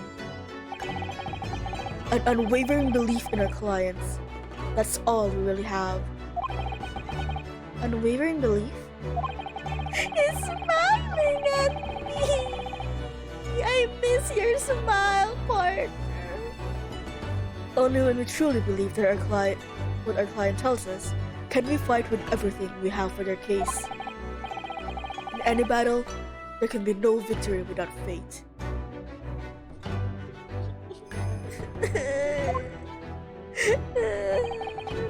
So, I believe you, unwaveringly. Kazuma, come back! I missed your sweet ass! What? Why are you laughing? Why are you laughing? My boyfriend's theme is playing. What's funny, Gina? Cool. Sounds like this Empire of Japan you came from. Everyone must be soft. Well, come on. Look at the mess it got into. Believing in that bog trotter. I am hoping that is not a slur. I am so hoping that is not a slur. Yes, I inadvertently helped a murderer walk free. Well, at least you learned your lesson now, eh? Believing in people never worked. No, fuck you! It was my boyfriend's words to me. Believing in people never would. Someone always stabs you in the back in the end. As soon as you let your guard down, you've had it. Take a leaf out of my book. Believe no one. Get hurt by no one. My boyfriend's name is playing.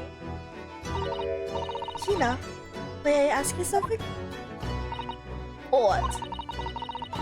I'd like you to make absolutely sure. What would you like us to do with these representation papers for tomorrow's trial?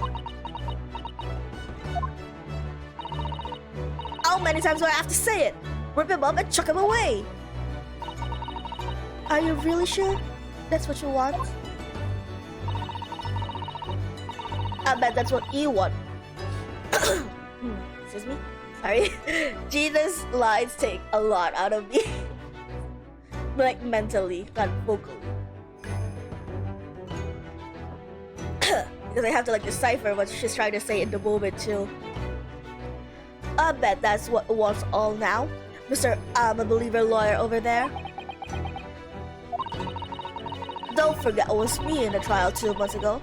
I led everyone up the garden path, didn't I? And you're telling me now you want to believe in me after that? Not likely. Well, Mr. Naruhodo? Iris, don't look at me like that! I'm weak. A lawyer's primary weapon is an unwavering belief in his clients. Ultimately, it comes down to whether or not I feel like I trust Gina after everything that's happened. I mean, yeah, that's also the thing, right?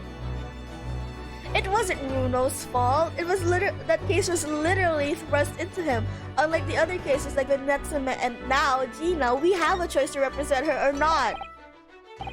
Gina, let me say it again. Please allow me to represent you in tomorrow's trial. Are you half-baked? Not at all. You've not once admitted to committing the crime, have you? What's more, I believe that you're telling me the truth. Seriously, narrow Odo.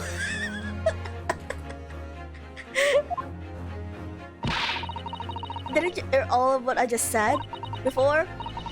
I'm a born liar. First, just tip off my tongue.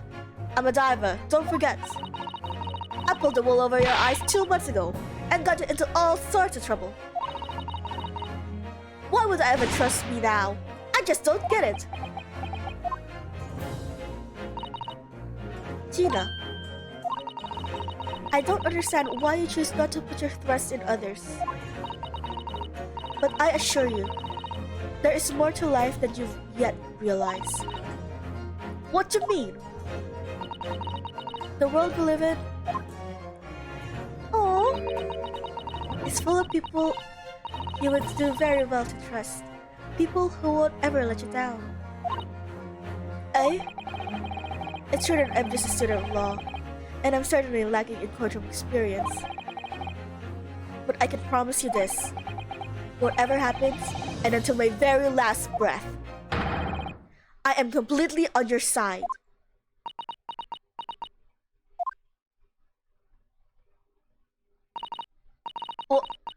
What do you expect me to say to that? Oh, she's crying. Then, it's decided. I will take these papers now and carry out the necessary preparations for tomorrow's trial. It would be a shame to throw them away now after it's been penned with your name so beautifully. Oh, does she have beautiful handwriting? Ah, is that a hint to her background? Do what you like. You Eastern lot or I don't know what you are. I don't get ya.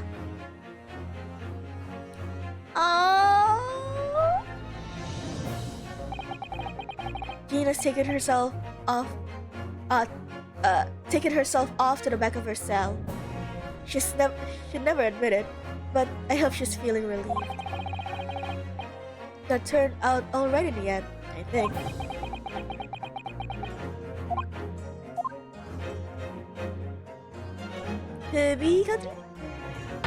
Oh, okay, no. However, whoever's hiding there, show yourself at once. Eavesdropping is the height of cowardice. Mrs. Sato? Somebody's there in the shadows. I can sense it. Somebody who wasn't there before. Holy shit. What?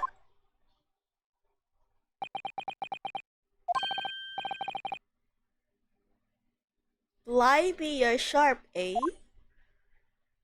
Oh, it's Gregson, Okay. I was wondering, is it like Sherlock? Is it up and about? I suppose you were using one of those mystic Japanese arts, like the art of stealth I've heard so much about. If anyone was being stealthy, it was you, Inspector. Trixie! Oh dear, I am terribly sorry, your ladyship. I didn't mean to startle you. How long have you been listening in on our conversation? Good grief, listening in? No. I just got word that there were some visitors who were refusing to leave even though it was after hours. I assure you, your ladyship, I only just arrived this very minute, not a moment earlier. I hate that fucking thing. The ting throws me off. That's all it is. Nothing untoward. Nothing at all. After hours? Is it really that late already? So then, I'll humbly excuse myself now, your ladyship. Ta-ta! Toodaloo! Cheerio! All the best! Bye! That's a lot of farewells, and not one of them appropriate for her ladyship. Oh! But I wanted to have a chat! I'm terribly sorry, but time is pressing at the minute. Oh, I see. That's a shame. If I don't get this in this emergency at the Supreme Court dealt with Sharpish, Lord Strawheart. Well, emergency? Lord Strawheart? Nothing, forget about it, said anything. Anyway, I'm off. Alright, Gregsy. If you have to, but let's chat soon. Delighted, charmed, can't wait. If you please, my pleasure. Oh god. That's a lot of pleasantries, and not one of them sounded sincere. Grexy's so funny. He says such silly things. It's certainly entertaining to see an inspector of the police fawning to a 10-year-old girl. Oh god. But anyway, I wonder what this emergency is in the Supreme Court. I must attend to the court clerk's office now before it closes. Yes, of course. Thank you, Mrs. Sato. What was that? Kindly escort Iris home now, Mr. Naruhodo. I shall meet you there later. What was that? What was that weird pause? And so our investigation came to an end. Sasato-san went to file the necessary papers for my defense of Gina the following day. And then it hit me. I could no longer suppress the wretched feeling that had been gnawing away at my insides. Tomorrow, Sasato-san will be leaving Britain and making her way back to Japan.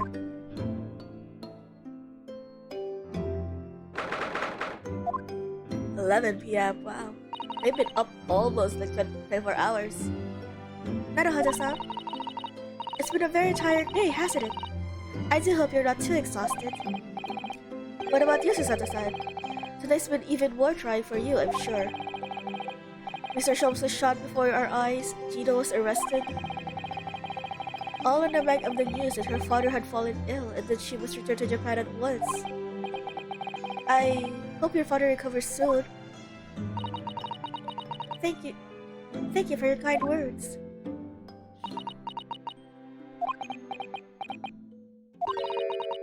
I wonder why it is that so many thoughts rage in my mind like a storm, and yet I seem unable to find the words to express any of them.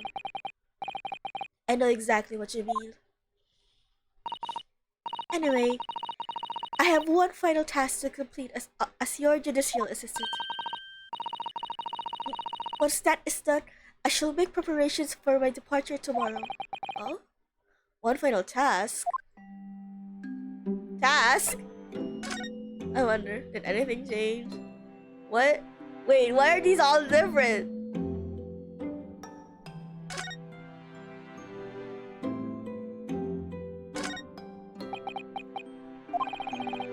What's the matter with me? Why am I examining things at a time like this? This is my last chance to talk to Sato-san before she leaves. Right? I can't. Can I move? Wait, I wanna move. Oh, I can. Okay. Okay. Completely locked it. Sorry being the shit. It's just 2 months since we arrived in London, but we managed to establish this office. It was finally feeling as though we were settling in. I would be lying if I said I felt no regret. I'm so sorry, Susato-san. It's just so sudden. I really don't know what to think. I've had no time to gather my thoughts. I know we've only been here a short time, but in my limited experience at the courtroom, I feel I've learned something. And what would that be? It seems to me there are many facets to people's personalities. Facets? And like a jewel, the light plays off of them in complex patterns, illuminating their actions and their motives. But we see only see. I am not making this up, right? That is a misspelling. We only see a small number. But we only see a small number of their total facets. And what is illuminated is only a part of the whole story. What lies in the shadows? What do those facets we cannot see look like? Perhaps there are some parts that we'll never lay eyes on for as long as we live. That's so true. Sometimes, I feel as though I'm blind to so much. But I keep hoping that one day it will all become clear. That all the facets will be illuminated, and I'll finally understand how everything fits together. Naruhodo-san, I suppose what matters is that we keep our eyes open and keep moving forward, even if the way sometimes seems dark. It's amazing to think that it's been just 2 months. You've grown so much. Oh, this is a new face. Oh, but it's so sad. Sorry? What? Oh, no. It was nothing unimportant.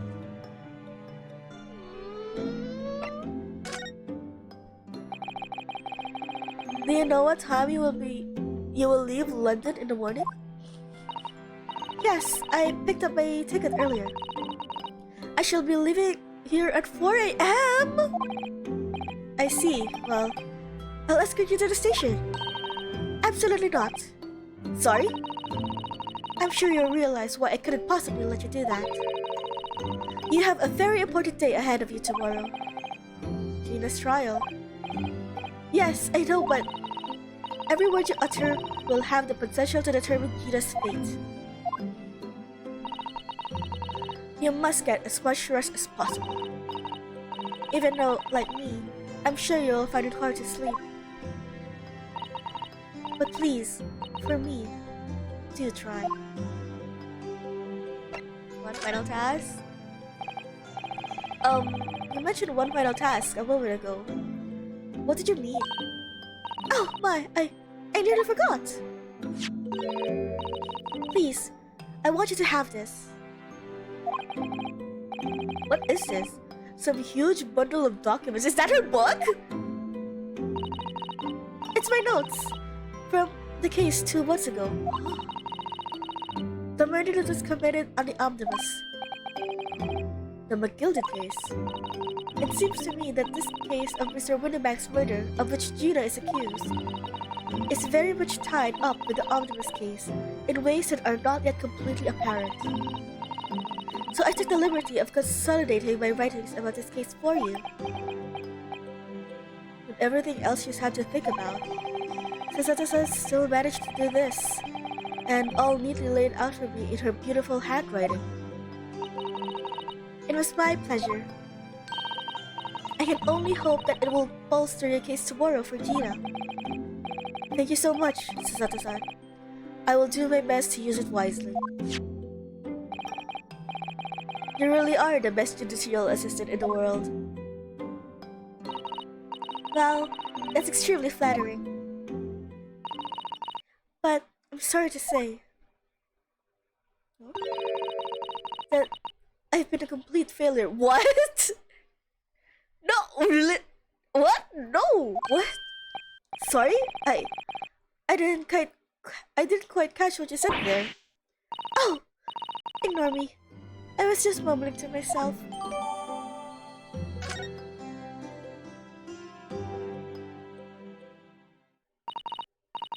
Well, it's getting rather late. Wait. I'm kind of sorry I'm ruining this, but omnibus murder victim found deceased in the last scheduled omnibus of the day after a stab wound to the abdomen. Mason Milverton. I wonder if Milverton is a significant name, huh? I wonder if this is a Sherlock Holmes names. Brickmaker, East End of London. Wait, what? Domicile? Domicile? Trial summary, defendant Magnus McGilded, prosecution attorney Lord Baroque Zieks. Defense attorney Rina Skendarohodo, conviction was assured with 3 eyewitness testimonies. However, a surprise 4th witness testimony resulted in acquittal due to insufficient evidence.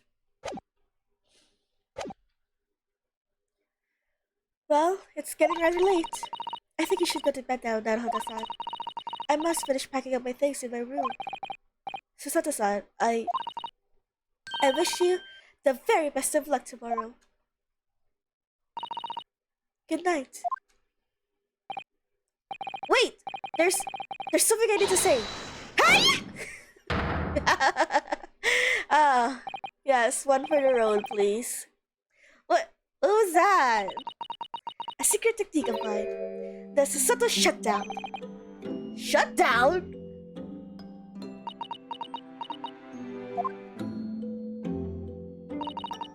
Please, I implore you. Oh wow, is it getting easier? If we have to voice our goodbyes, I won't be able to hold back my tears.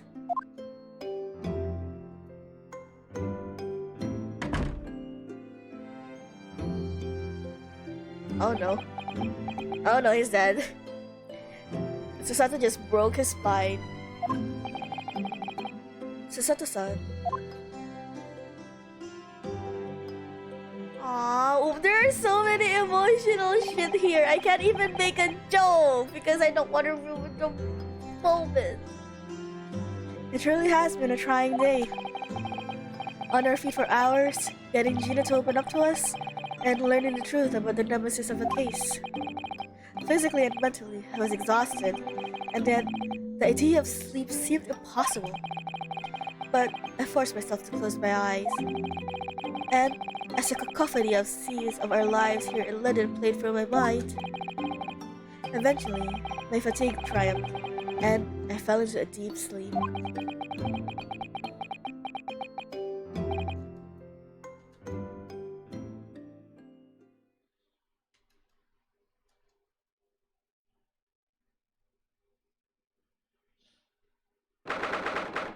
Aww.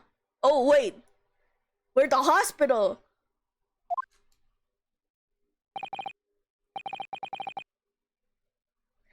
The hospital, so Sherlock, right? Yes, I quite understand. That is a great weight off of my mind.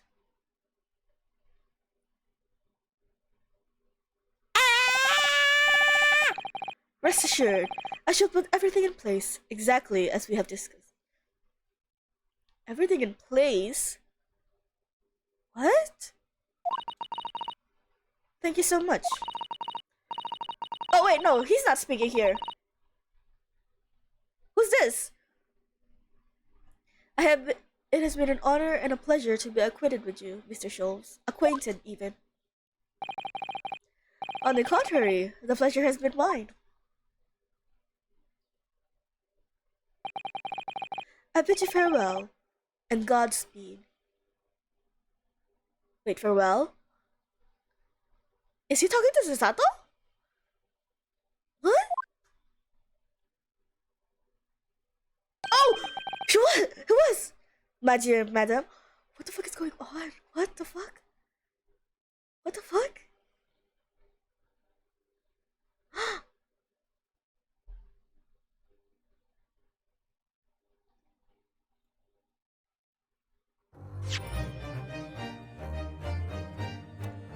Oh, this just makes me want to continue more. Shit, it's only been 2 hours. We can do this. We can do another one until the next to be continued. Famous last words.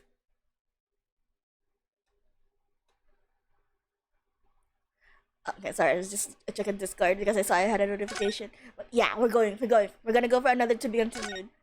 I need to meet Van Zieks because otherwise my title will be a lie. Yeah, honestly, final, don't make jokes. That could very much well happen. But we're doing it anyway.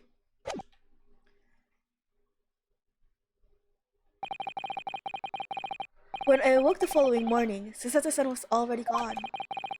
Outside the window, the rain came down in sheets. And sheets. And so began an even longer day than the last. One that I would remember for the rest of my days. Huh.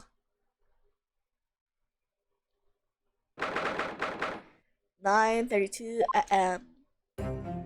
I don't have a snack though. That's what concerns me the most. I don't want to get hungry between the streams because you can like literally feel the energy draining from me. Good morning, Gina. Okay, nice talk. I'm determined to prove your innocence today. I'm sure we can do it. So, where's your friend then? Sorry? You know, wearing a fancy dress. Cesarto or whoever you say it. Have you not formally introduced yourselves? Ah, Mrs. Sato had to leave early this morning. She was already gone by the time I woke up. You're all wet with that, are ya? Forget about me if you like. Go, it's your off. It's fine. It's not as though Mrs. Sato and I won't meet again. One day. Even so, but you, Gina. You only get one chance. This trial today is all we have. Good morning, you two. Oh! She brought the cat! Yes, she brought the cat, How are you feeling, Ginny? Did you manage to sleep? She brought the cat! Yeah. Oris, what are you doing here? What do you mean? When a friend is in need, we show our support. Isn't that right, Maggie? Ah! Oh, bye. Ah, Maggie! Great way to show your support, kitty. How is this allowed? How is bringing pet to the courthouse allowed? Let him have a nose around. What can it do? Oh, that reminds me. I bought a paper on the way here. Now, would you like good news or bad news? What do you say, Reno? Genie? Oh, well, I think I'd rather get the bad news out of the way first. Nah, always take the good news, boss. You might not live to hear the bad. Yes, that question always gives away people's personalities. Let's not go there. Alright then, I'll give you the bad news first. A record amount of rain has fallen this morning, and carriages all over the capital are struggling to move. Huh? The bad news was a weather report? So, I hope that Susie made her train to Dover and that the train isn't delayed on its way to the port. Gosh, yes. Alright then, so what's the good news? Well, the rain is forecast to subside this afternoon. So, even if the train is delayed, it should be able to make up the time later. Well, that is good news, isn't it? I could give a monkeys, really. If only all good news cancelled out to bad. And look, the trial has made the headlines to how pawnbroker perishes in big purse plunder. See? How'd you like that? Well, let them say what they want. See if I can. I can because you're covering your face. Don't worry, Reno will soon show everyone that this headline is nonsense. I will? And then, in tomorrow's papers, the headlines will be Discharge diver is dauntless do-gooder. Do-gooder. Isn't that right, Bruno? Oh, yes, let's hope so. Of course they will. I have absolute faith in you. So, how was that? I was trying to sound like Susie. Did it work? Did it? It's like she was still here. Wait, today's paper. No, that's important. Let me check that. That should be important.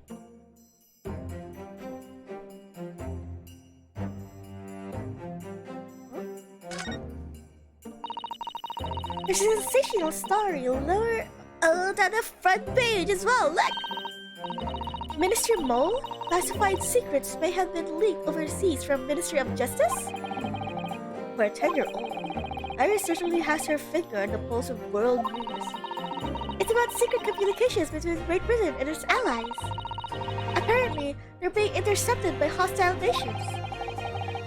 communications are being intercepted? But how would somebody be doing that? That's the question, isn't it? I've come up with 3 possible methods so far. Are you looking for a new career, Bruno? No, of course not! If I did, my boyfriend will be mad at me from beyond the grave. I wonder. Perhaps this is what Lance Strongheart was talking about yesterday. Yes, it could be.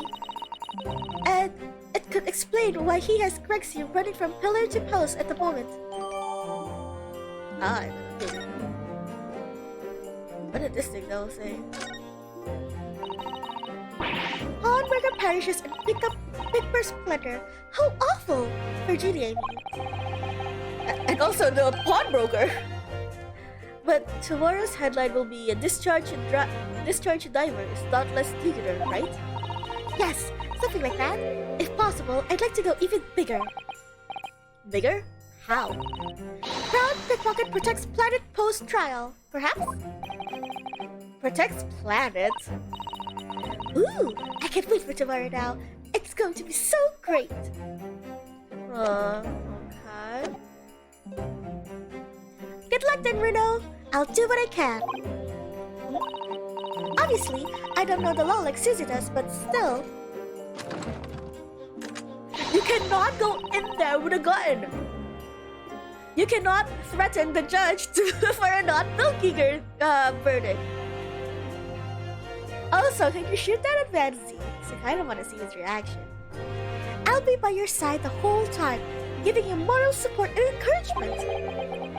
I'm not sure that big thing is comforting as you think it is, to be honest, but thank you, Iris. That's very kind of you. Oh yeah, Iris. Yes, Judy? Well, I was wondering, is all about Shoals? Did they fix him up all right? Yes, the operation was a great success, but Hurley still hasn't come around yet? Well, that's a fucking lie. Didn't we literally just see something about him being up and about? Eh? I've asked a friend of mine at Scotland Yard to send a telegram as soon as he wakes up. I'm sure Gregson will let us know the moment there's news. Oh, right. No, Susan.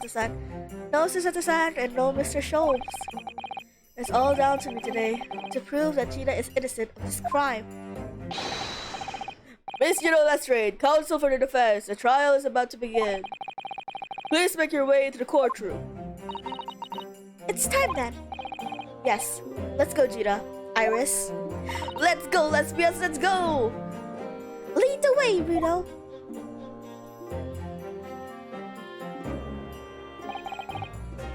Poor Gina. She's trying to put up a brave face, but I could tell she's worried and scared. I have to believe in her from start to finish. That's the weapon that will secure our victory.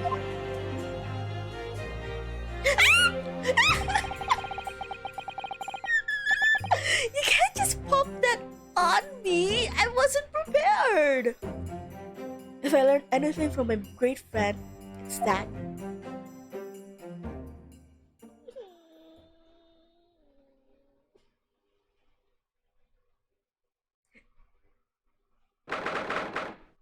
A.m. Oh God. In the name of Her Majesty the Queen, I hereby declare the court to be in session. The trial shall determine the guilt or innocence of Miss Gina Lestrade.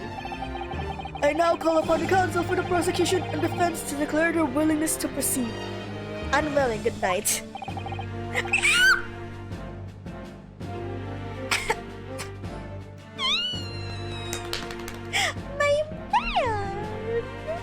They really should stop showing my dead boyfriend right before they're gonna show me my new side piece.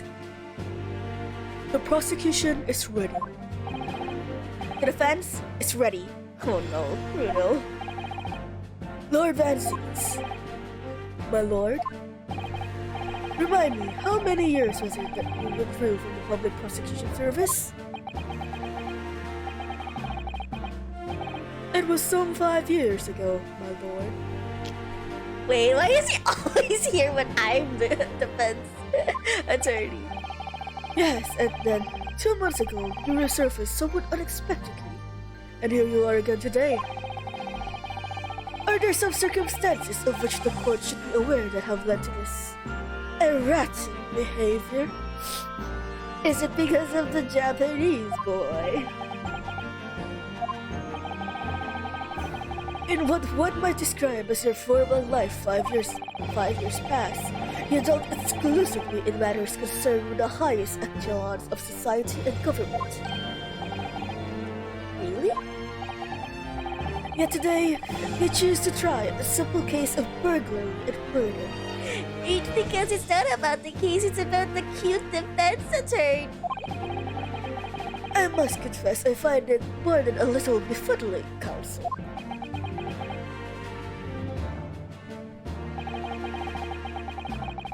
There are 2 types of person I cannot abide. Firstly, those wealthy scoundrels who hide behind a mask of philanthropy to cheat the public at large. He means Mr. McGilden, who you defended against the Reaper 2 months ago. Yes, I just about managed to work that out. Thank you. Thanks, McGilden. If I'd known what a monster he was, I never would have defended him. I'm just imagining him like, they cut him off and it was like, hello, I am still talking here. And secondly, even more loathsome, those wily scoundrels who masquerade as allies only to effect total betrayal in the final hour. In other words, the confidence tricksters from those tiny islands from... I am not gonna finish that.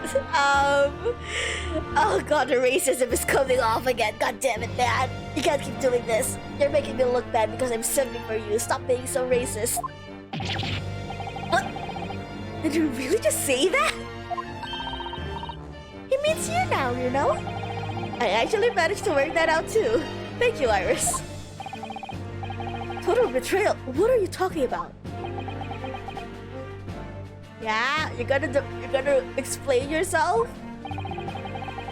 The torrid look of hatred in Lord Bensing's eyes. Oh my god. Nah! Was that directly solely at me? Or was he talking about all Japanese people? Racism! An alarmingly scathing explanation, Lord Zieks. Oh, I don't think this is post World War II though. This is the 1800s. When was World War II? Again? Yeah, wait, I don't know. Don't ask me about times and dates about shit. I'll never remember. But I don't think this is post World War II. Still, the judiciary welcomes the return of the so-called Reaper of the Valley, feared by all London malefactors. Oh yeah, then I feel like this is before World War II. Because if I remember, this is like late 1800s to early 1900s. Your lordship is too kind. Now, juror, the 6 of you have been selected at random to represent the will of the people in this trial. God, more people to voice. Does anyone want to take over? Are you ready to hear the evidence placed before you and determine the guilt or innocence of the defendant? Former lieutenant in the British Army here, don't you know? Chaps like me were born with... What are you doing? Why do you look like that? Why are you blushing? Why are you looking to the side? Clean record, clean culture, and clean conscience. His lordship's motto is very appropriate here, I think. Oh my god, it's one of those fucking bastards. Everything will be stereoscopic in the future. Absolutely. Absolutely everything. And I'm ready for it. I don't understand it. I can't have left it in here. There. It's not possible, but could I have? Why did you leave? Women indispensable in society. Stop. Frightened, female-centric future awaits. Stop. house! Go there. I am visiting London for sightseeing.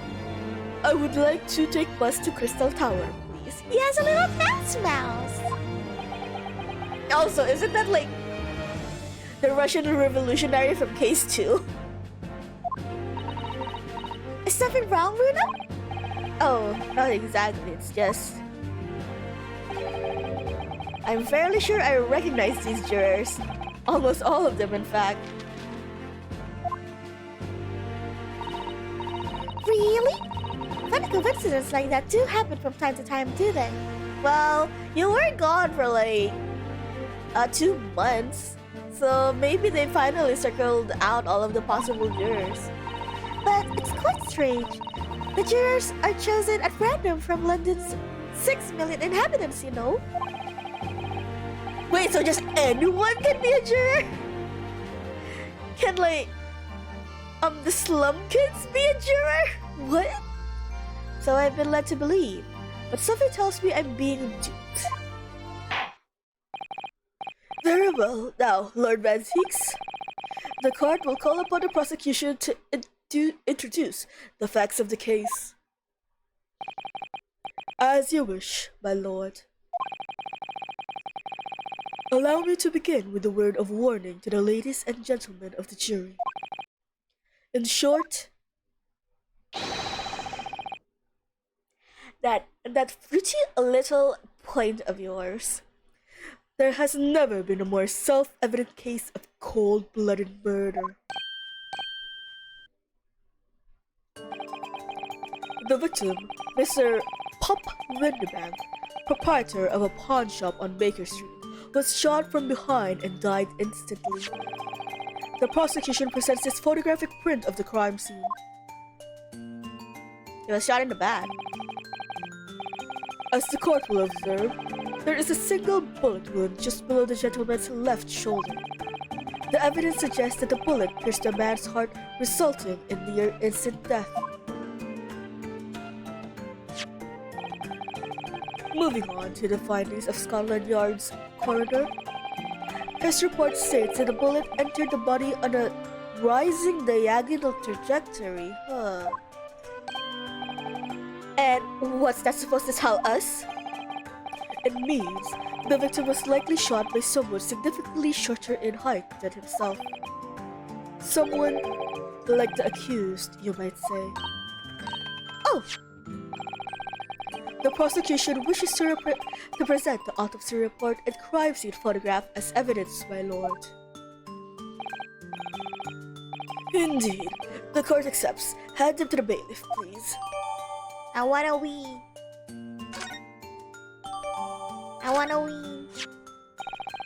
Shut the fuck up for one moment, sir. Oh god, I barely even started. I already have like 2 pages of evidence. Oh, Winneback, coroner Dr. Stevens. I wonder if that's significant. Either to Sherlock Holmes or to the case. Ano time of death? 1:30 a.m.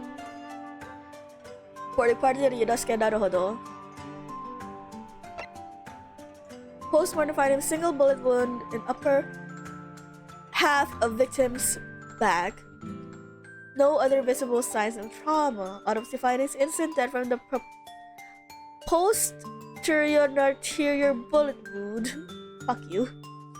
To the heart. The bullet entered the body from the back on a gently rising diagonal trajectory.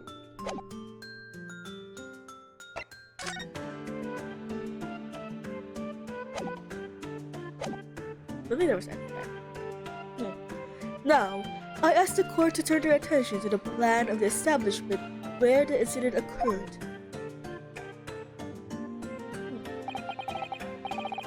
The proprietor was found in the storeroom where he kept articles pawned to him.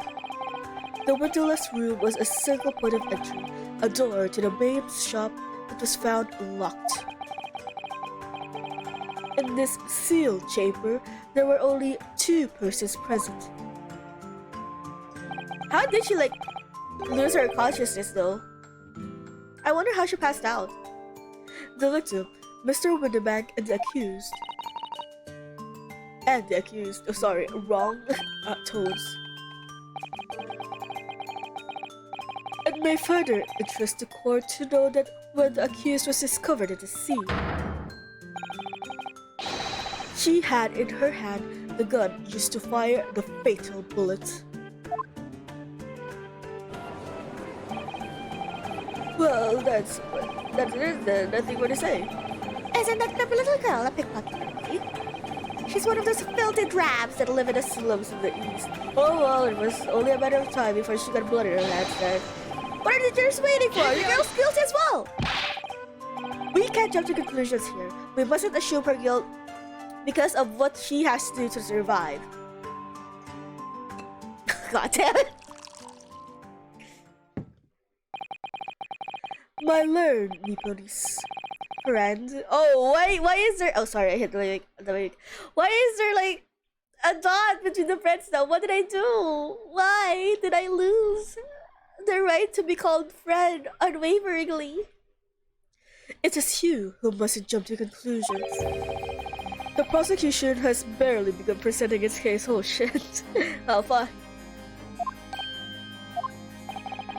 Conveniently, this appalling act of murder did not go unobserved.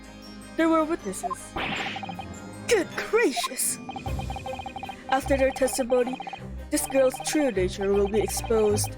Pitiful pick purse, or cold-hearted killer. Here's to establishing the truth. No comment, damn. The court will take the floor plan and firearm into evidence. Hand them over to the bailiff, please, Lord Van Zieks. At once, my lord.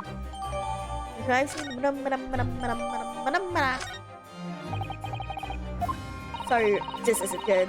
I'm sorry, Iris. I need to look at all the evidence at once. This is Mr. Winterbank's gun. The cylinder is completely empty. Mr. Winterbank always used to keep his gun Mr. Winterbank always used to keep his gun on hand on his shop counter. Yes, but only ever with a single bullet loaded, I understand. That's right, to keep all the pawn articles that were in his care safe. But his own bullet was fired at night, and the poor man lost his life. Was he protecting his shop, I wonder? Trying to keep the articles safe? Can we not, like, uncock it or something?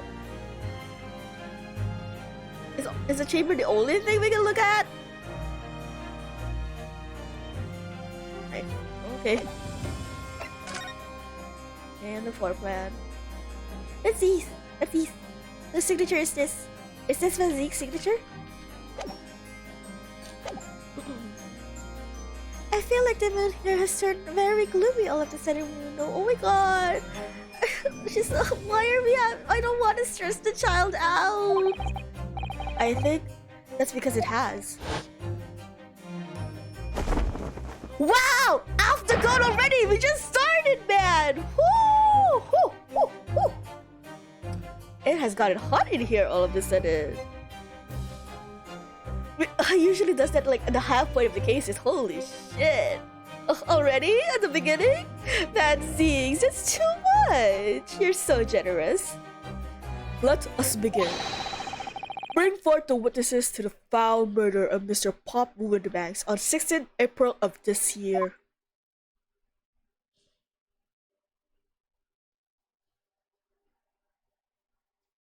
Gregson.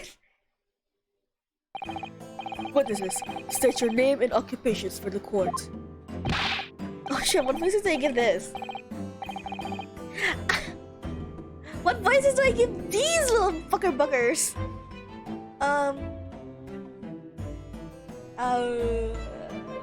What the fuck?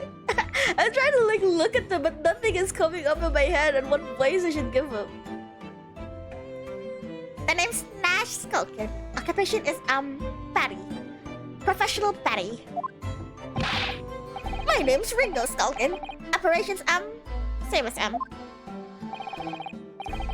He's serious this time, right? He's not playing around. Jeez. He's not pulling any of his punches with me today. Damn, okay, sure. Let me see what you're made of, Mr. Reaper. Tobias Quickson, Scotland Yard Inspector. That's right. Well, what they call... the Three Skulkin Brothers. Wait, with him? With Gregson?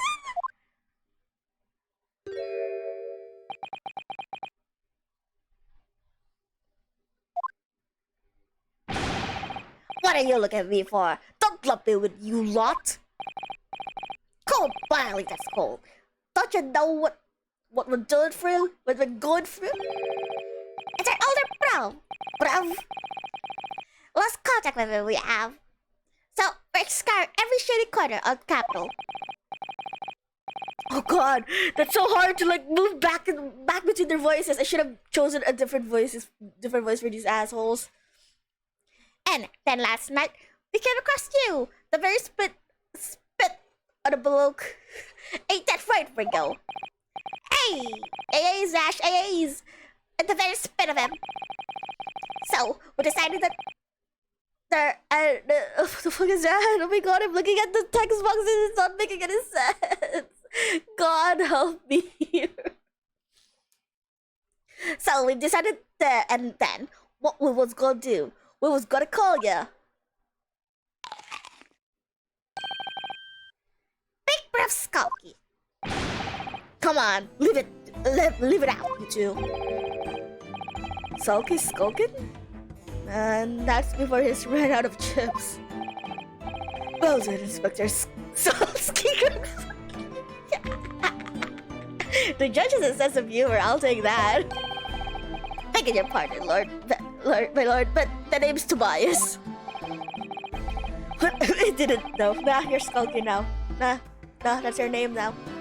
I don't acknowledge you as Tobias anymore.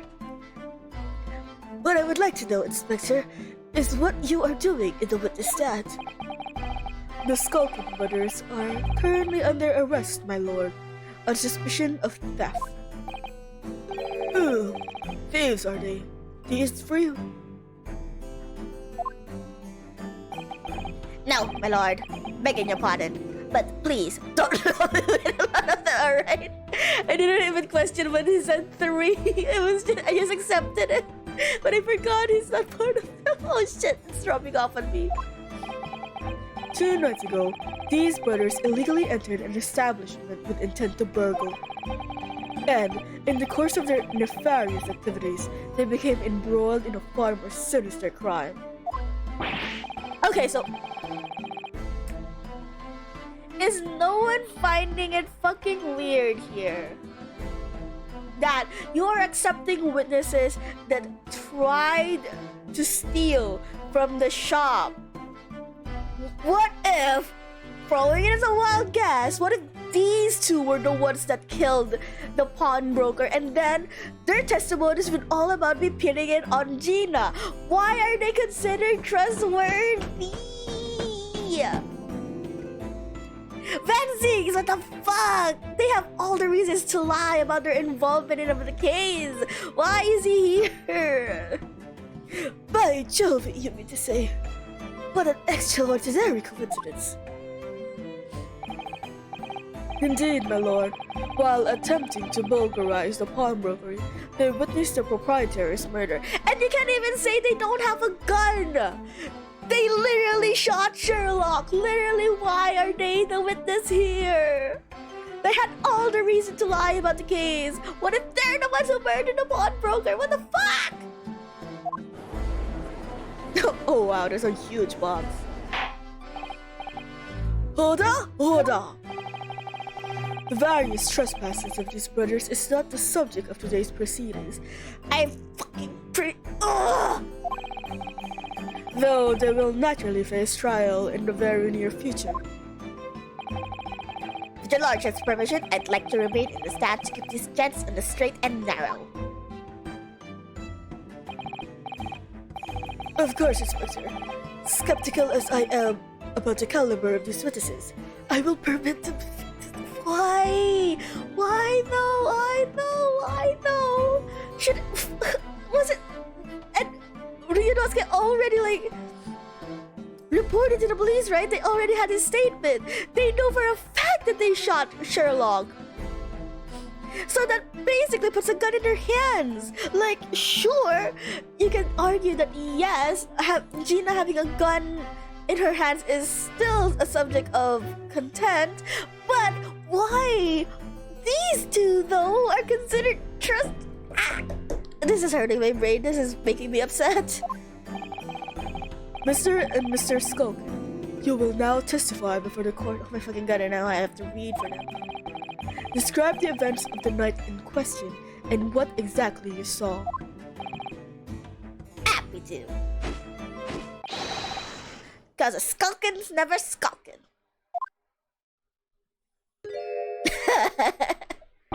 Oh, he just looks away. Get out of it.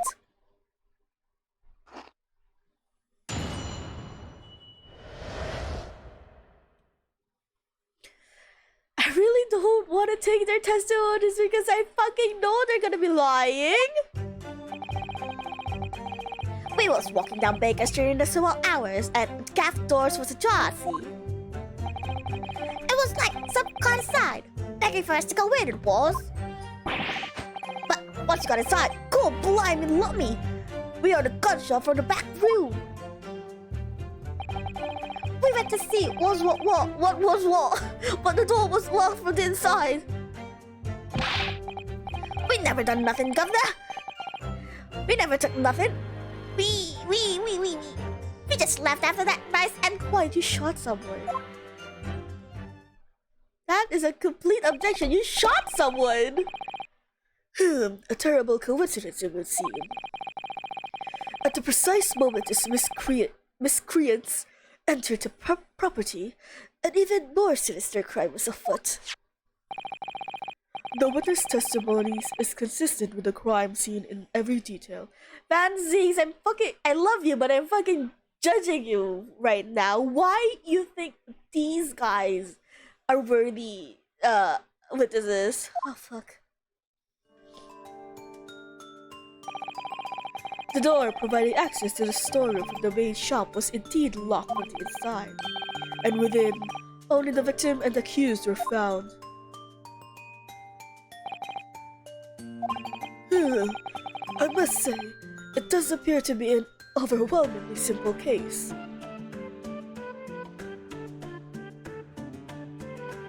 I was smiling, but that is not a smile of joy. Still, the defense may cross-examine the witnesses now, of course. Counsel, if you please.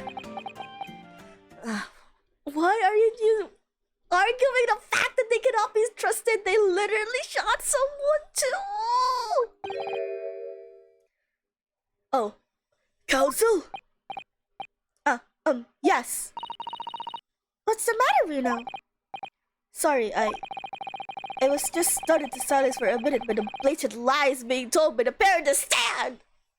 Thank you.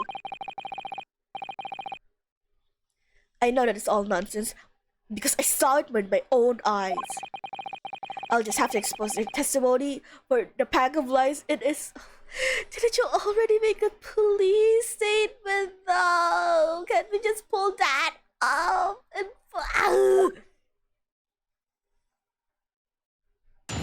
Okay, I'll put it. It's gonna press everything, even though it's gonna murder my brain trying to make sense of what the shit they're trying to say. Shut up.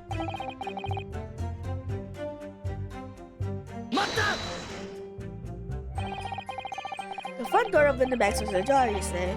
What time of night was this? Must have been about 1. Must have been about 1, right, Ringo? Yeah, I'd say so, right, Sulky?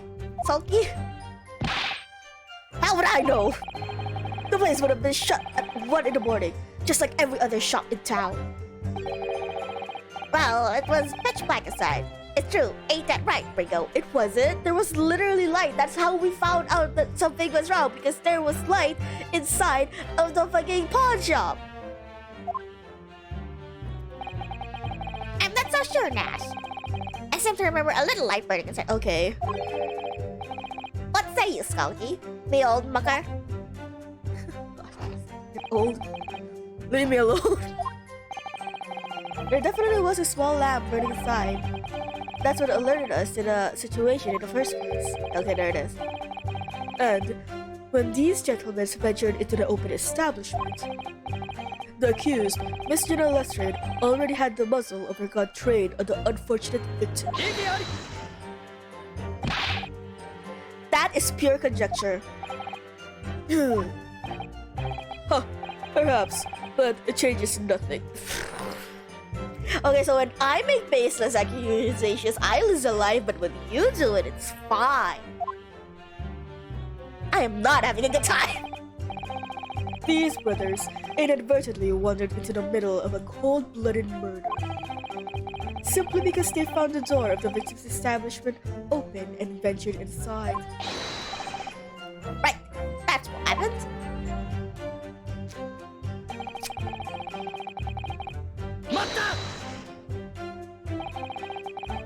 What are you trying to suggest? That you had to go in? Well, God was in mysterious ways, they say. Don't they, Ringo? They do, Dash, they do. Must have been some sort of providence, I reckon. God's will often present itself on the whims of thieves, does it? It weren't a whim, and that should have done. It weren't, Dash, it weren't. Like we said at the time. You don't just find doors open in the middle of the night like that, Dash. Nah. There's no... I'm Dash. Nah. There's no two ways about it. It was a sign from our long-lost brother was inside. Okay, I'm just gonna turn you into a Muppet now. Because literally this is very hard to switch between them. So you are now Kermit the Frog. Oh no, not Kermit the Frog. I mean Mickey Mouse. That was the wrong mascot. They're not very good liars, are they? Well, you can't deny it. It lets us to look what looks just like a bro. I said, cut it out. Those chips are getting a chopping today. Oh, blind little lummy. A gunshot, you say? Just the one. Are you sure about that? Yep, just the one, Governor. Ah, shit, sorry, my nose. I can swear to that. It was, Naj, it was. Ain't that right, bro? The firearm used belonged to the victim himself. Yes, Mr. Winterbank always used to leave his gun lying around in the counter. Wait, that's not right. Wait, that's not right. If there was only one gunshot, then what was that bullet in the calendar? We know for sure the bullet was already there before they shot Sherlock. Because I literally pointed it out when we got inside. Right, I remember. When we examined it, we found the revolver was completely out of rounds. That makes sense. Mr. Winterbank always used to say he only ever kept a single bullet loaded. That's true. I remember him saying that as well. So we can say without considerable certainty. Sorry, the fruit slips. This is just my inner thoughts are getting in the way of my words. I am not reading them now. That only a single bullet was discharged from the firearm used as the murder. I think fucking not. Yes, my lord, we can. And I should remind the court that the firearm in question was discovered in the hand of the accused. Wonderful. We want to see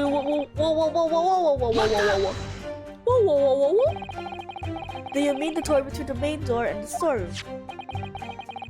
If my learned friend is having difficulty grasping the situation, perhaps a drawing would help. Ah, did you draw this yourself? That's very nice of you. Excluding the sharp entrance from the street, there is only one other door that of the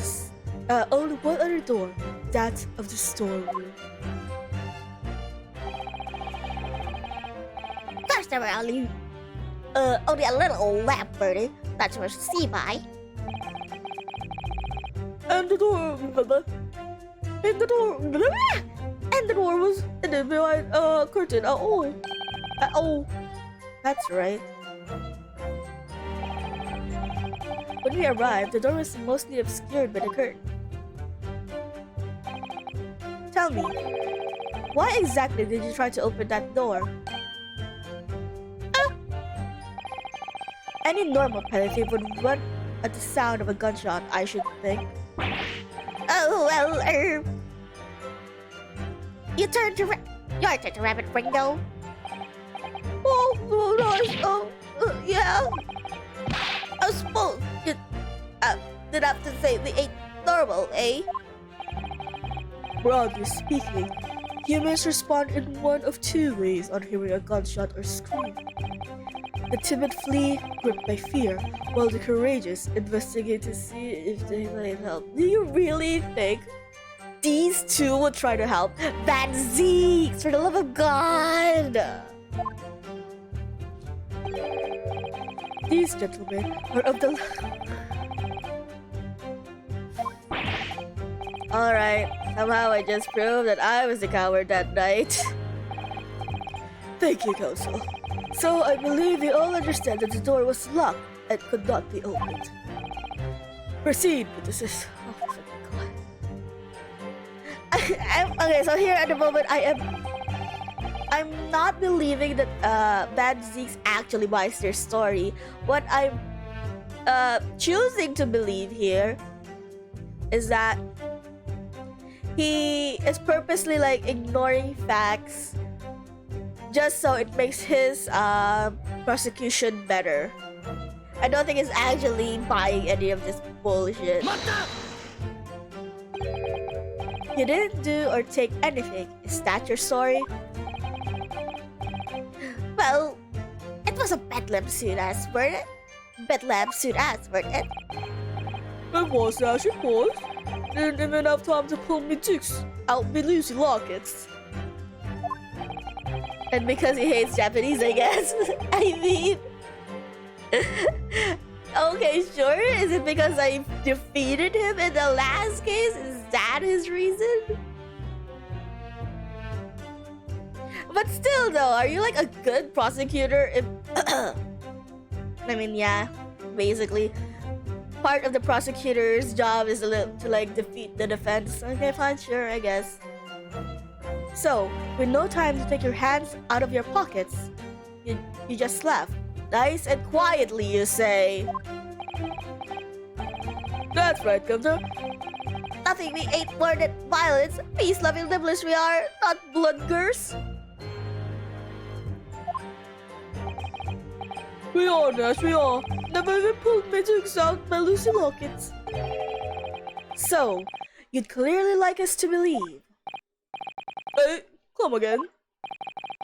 As he fled from the pawnbrokers that night, did you not run into anyone else?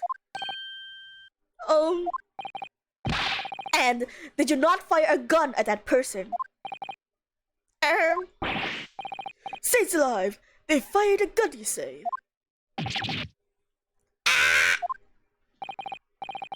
Blimey, Governor! You were telling us it was you in the doorway? It was. Why the bleeding Nora? Didn't you mention that before? You were armed with a gun. And as you fled the scene, you fired that gun. At London's greatest detective, Oh, he's admitting that Herlock is not a great detective. Sorry, I don't know why that come out like that. Oh. They shot the great Mr. Schultz? Did I hear that actually? There was a rumor about it very much so. The great Schultz? That's beyond the pale. On that night in question, This pair were arrested by the police within minutes of discovery of the crime scene. Their suspicious countenance rapidly gave them away. And when searched, a firearm was in. Okay? And I don't know, unless you have like bullet forensic science back in the day, did y'all like fucking the bullets were the same kind? For fuck's sakes. Was indeed found in their possession. Furthermore, the barrel shows a sign of a shot having been fired from it. The prosecution invites his lordship to examine the firearm recovered from these brothers. Why didn't you give it the first place? You shit. Yes, indeed. Remnants of powder from the muzzle, as you say, counsel. I was just imagining him like holding the gun up to his eye to check the thing. Like he's pointing the muzzle right at his own face. The court will hold this weapon as evidence. Yeah. Why are you acting like that's a fucking checkmate? No, fuck you for 1 second.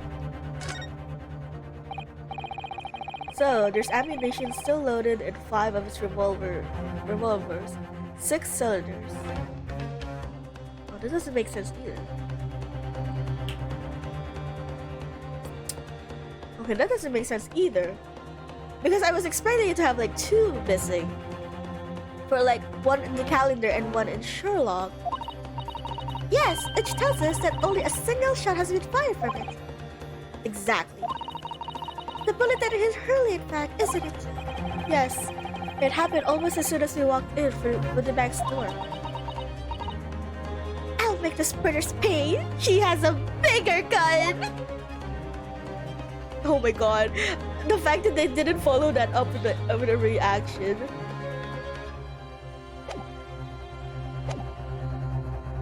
Now, my learned Nipponese friend. Yes. Here's to your successful presenting the evidence. You should have presented that the first. Zieks. For yes, there are a telltale signs of spent powder on this gun, and a single bullet missing from the cylinder. But the prosecution demands evidence that it was fired at the scene of the crime under scrutiny in this trial. What, do you want me like to drag Sherlock's body in here? Well, I don't need evidence. Because I was there. That's hearsay, my dear fellow. However, the rest of us in the courtroom were not. If the defense fails to provide evidence to support of this rash claims, we shall have no choice but to toast their incompetence and move on. What evidence? Evidence that these two fired a gun before they left with the bags. Do you want me to drag in Sherlock in here? The court demands that all claims are affirmed with great proof. Evidence to show this.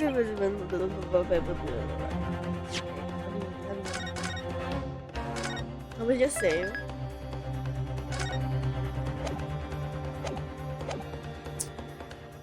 Can I move? I was hoping to like move to the people's section and just show Sherlock's face. Okay. Unloaded? Where is this? But I can't present it. A picture, right?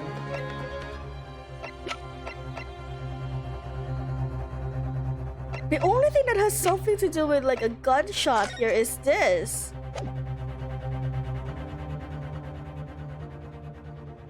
But that's not right.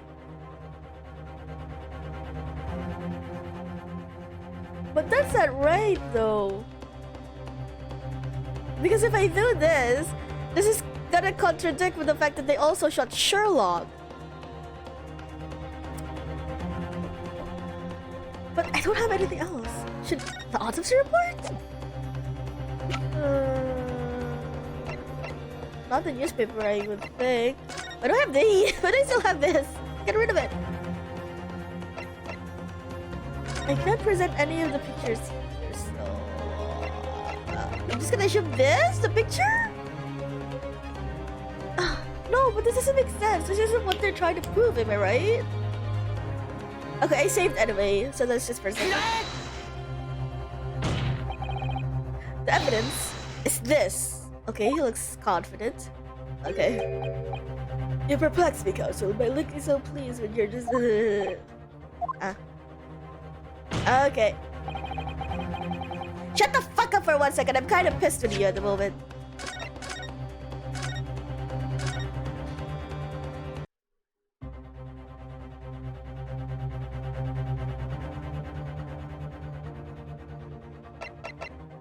Oh, can I just present the whole bag? Will that make sense? Oh, it is. They showed a picture. The evidence is in this portfolio. What on earth have you there, Council? Did we not present this to Did we not present this to them? During the course of our investigations, we discovered a number of bloodstains. Not trusting the police, Edward? Absolutely not. I do not trust the police. Job they're trained to do.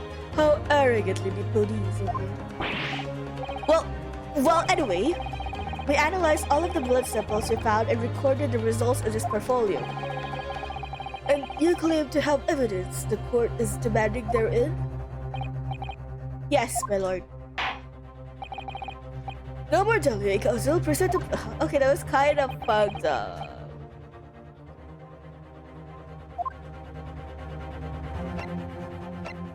I know they want me this, but this is also wrong from what my understanding of this. Because they shot Sherlock, but that bullet was already there when Sherlock arrived. But this is how the game is progressing, so sure. What is that? Explain.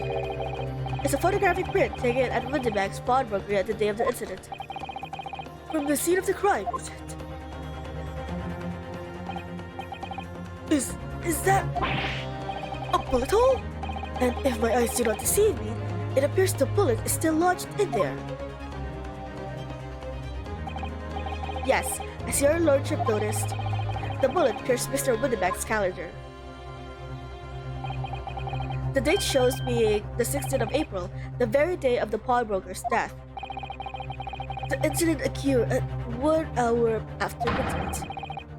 But this incident indicates that a separate shot had been fired sometimes after the calendar set to the 16th. That's right. While it isn't irrefutable, the defense believes this is credible evidence of the witness did fire a round from their gun at the pawnbrokers that night. Nah. What is that face? It's like, hold up! What does the prosecution stand? How does the prosecution stand, Lord Van Zieks? Oh, the music is dying. If that is the direction my learned friend wishes to take, the prosecution has no objection. Oh no. He knows that I'm digging myself a hole here. Because even, as I was presenting it, I know something was off. He knows that something is off here. What? For fuck's sakes! But you'll forgive me for flinging my hallowed chalice aside in disgust at the repugnancy it exposes. Yes, on the night in question, these brothers entered the pawnbrokery illegally. And, like the bold baddies they claim to be, opened fire on the new arrival before fleeing back onto the street. Take it easy there, Copter. They're gonna land us in a soup. We had a deal. So the prosecution made a deal with the witnesses. That doesn't sound good. You weren't gonna get into them details. Alice Goki, set the butt straight. I have nothing to add. So he knew, did he? That Zieks knew their testimony would almost certainly expose the extent of their crimes. It would seem now that I owe my learned Nipponese friend Can I just say Japanese? I'm getting tired of this Nipponese bullshit. a word of gratitude. What do you mean? What I mean is that you have helpfully confirmed an important fact. To what do you refer, Lord Van Zieks? As has been established at the point of their arrest, a single shot had been fired from the brother's gun. However, if that shot found its target in Mr. Sholmes, Sorry, that's funny. then clearly these witnesses cannot be accused of the fatal shooting of the proprietor and victim. Ah. In other words, these two men have no material connection to the murder of Mr. Windybank at all. Okay, yeah, admittedly, yeah, that kind of proved something about my issue earlier because they presented the gun. So that's it. They didn't even hit themselves. They didn't even hit themselves any other way aside from the last one. That's it. We didn't have nothing to do with it. They didn't, Nash. We didn't. That's what I reckon. Your crimes include unlawful entry, intent to steal, perjury, and, let us not forget, attempted murder. For the catalog, eh, fellas? Ah. We're in for now, bruv. Now then, let us take a moment to consider the aforementioned great detective, Mr. Sherlock Sholmes. It would seem the man patronized the pawnbrokers and questioned somewhat regularly. He patronizes them. Where is he going with this? Mr. Sholmes appears to take pleasure in tinkering with eccentric machinery. Eccentric? Says who? Not me. Don't give me that look. He installed a pair of machines like this one in the victim's shop. Oh! That's one of Hurley's red-handed recorders. What is that, Counsel? It has the appearance of a photographic contraption. As your lordship has surmised, it is indeed a camera attached to a small timing mechanism device. Every half an hour, it automatically photographs the interior of the establishment. The idea being that if the thief were to break into the shop, he would be caught red-handed as long as it was in the 30-minute interval. There's so many of them. The prosecution has obtained a photograph taken with the device in the night in question. 8 p.m., 8:30 p.m., 9 p.m., 9:30 p.m. As the court will observe, copious and identical prints are produced in a quite distillery fashion. Rather prodigal, I feel. In fact, there are 2 such devices in the victim's shop, my lord. If I may refer the court to the plan of the premises, their respective positions are here and here.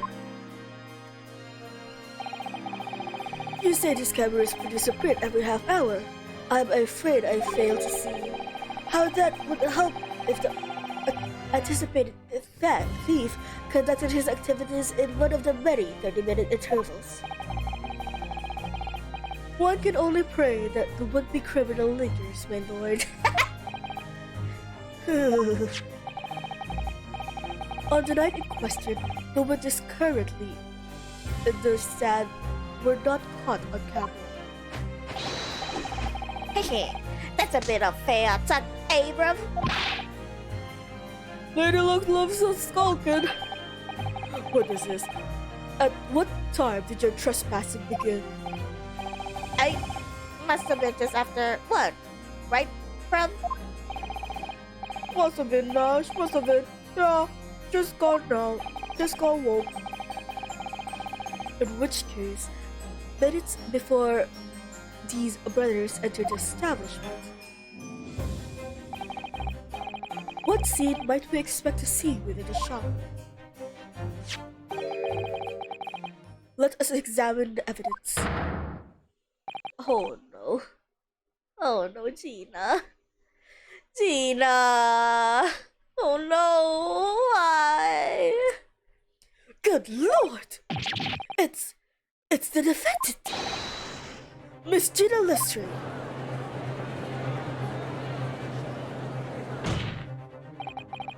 As the court can clearly see, the accused is pictured, gun in hand, facing the victim over the shop counter. No doubt coercing the proprietor to open the door to his storeroom.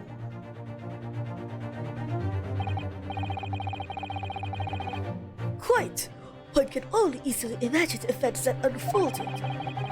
The court will take this photographic print as evidence, if you please, counsel. I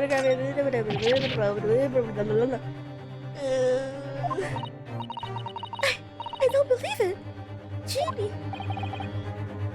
In short, the accused is the only person who could possibly have killed Mr. Windybank. I feel like if you showed this picture up front, the case would be already over. You wouldn't leave Ryunosuke room to like argue and like make accusations if you just showed that at the beginning.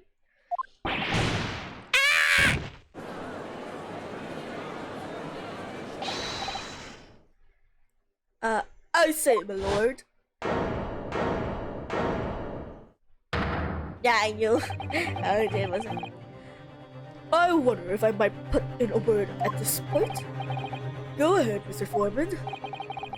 It's Cabal and Bulletin in the Battle of my ward, 1880, don't you know? Decorated for it and all that, but forced to retire from service, sadly. Of course, a medal can never outshine the exploits of chaps like us in the battlefield.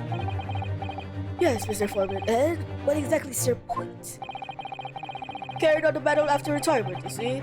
The battle of daily life, if you like. And here I am now, leading this small squadron. 6 men, all good and true.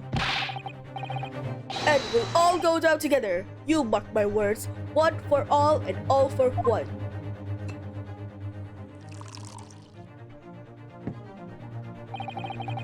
The ladies and gentlemen of the jury have reached agreement, have they?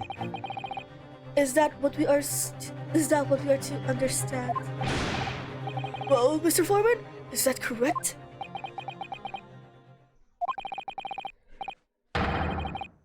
In a matter of speaking, yes. That is the Garrett Squadron's position, sir. What? No! It's just a Judge Major. Status report of the court, men, on the double. His lordship insists on promptitude at all times, and that goes for making decisions too. I think we'll find the truth is as clear as day now. I could reach out and touch it. I wouldn't have left it in there. I just wouldn't. But in all honesty, I can't actually remember. Situation clear. Stop. No room for doubt. Stop. Turn now. Undeniable. Stop. I am very sorry for brothers. They are unlucky. Very well. I now call upon each member of the jury to state his or her leading in this matter. Announce their considered verdicts to the court. 有罪 有罪 有罪有罪 有罪 Wait. 有罪 How is the old man gonna smash the button? He uses his head! He used his hand to smash it! It does indeed appear that the jury is unanimous in its leading already. That photograph. It must be definitive evidence that Greg's confession. But Ginny didn't shoot him! No, of course not! My lord, the defense wishes to assert its right for a summation examination. I know. Very well, the court grants permission. So, you refuse to admit defeat again? How unsurprising. We shall proceed immediately with the summation examination. Mr. Foreman, are all members of the jury ready? Absolutely, sir. Always ready for action, my chaps. Very good. Ladies and gentlemen of the jury, you will each explain on what grounds you have determined the defendant to be guilty.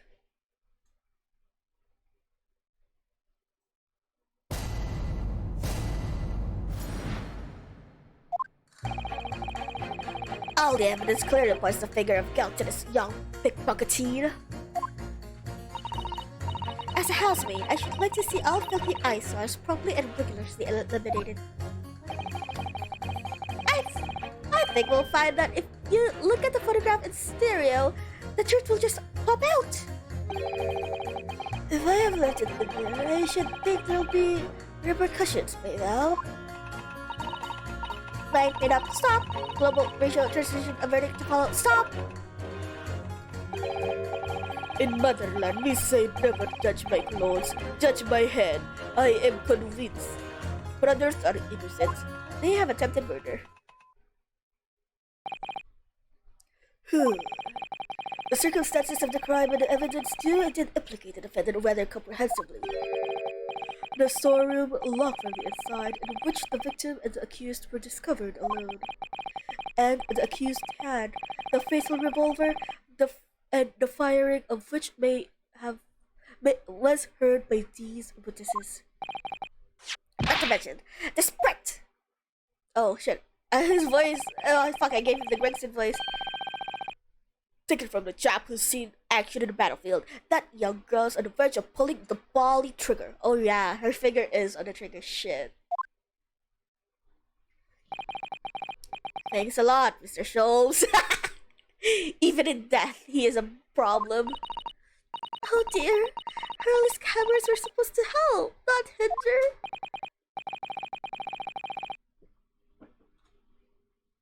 Sorry, I took a sip. I'm afraid you have an uphill struggle ahead of you. But Gina didn't shoot Mr. Wittenbag. Which means there's more to this situation that we've yet to see. Agreed! You have the floor, counsel. Proceed with the summation examination.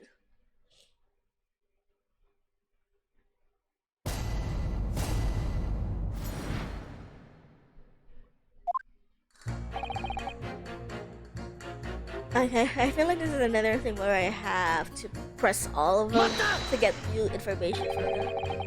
You're Mr. Nasima's landlord, Mr. Garadam, aren't you?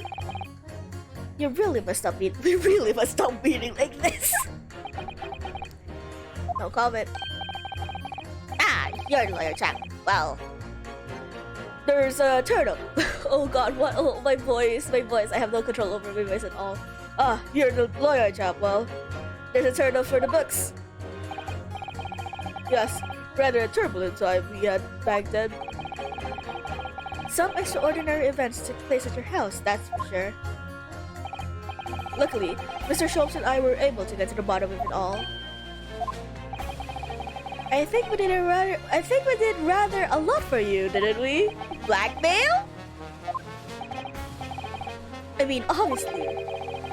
I wouldn't be suggesting that, therefore, you should change your leaning of not guilty or anything. Oh, can't be denied, I suppose. The curse of the Garden House was the talk of the town after that business. Lodgers moved out, and I couldn't get a bally soul to take up the Tennessee, so no. Oh. I haven't had the heart to break the news to Jody yet. Bad enough that the old girls clapped up. Yes, can't be denied. You did do rather a lot, but not for us. That's for certain. That's for dash certain. I suppose not. Of course,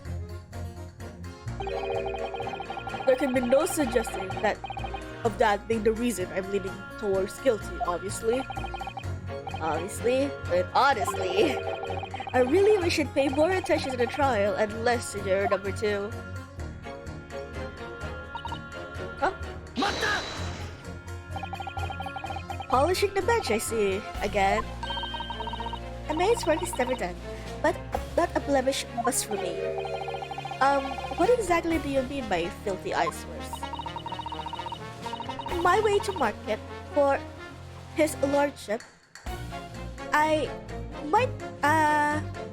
have to pass through the East End.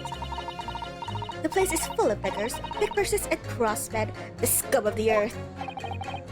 A little harsh, perhaps? Let me be plain. If it were up to me, all those black slums would be made spick and span or eradicated.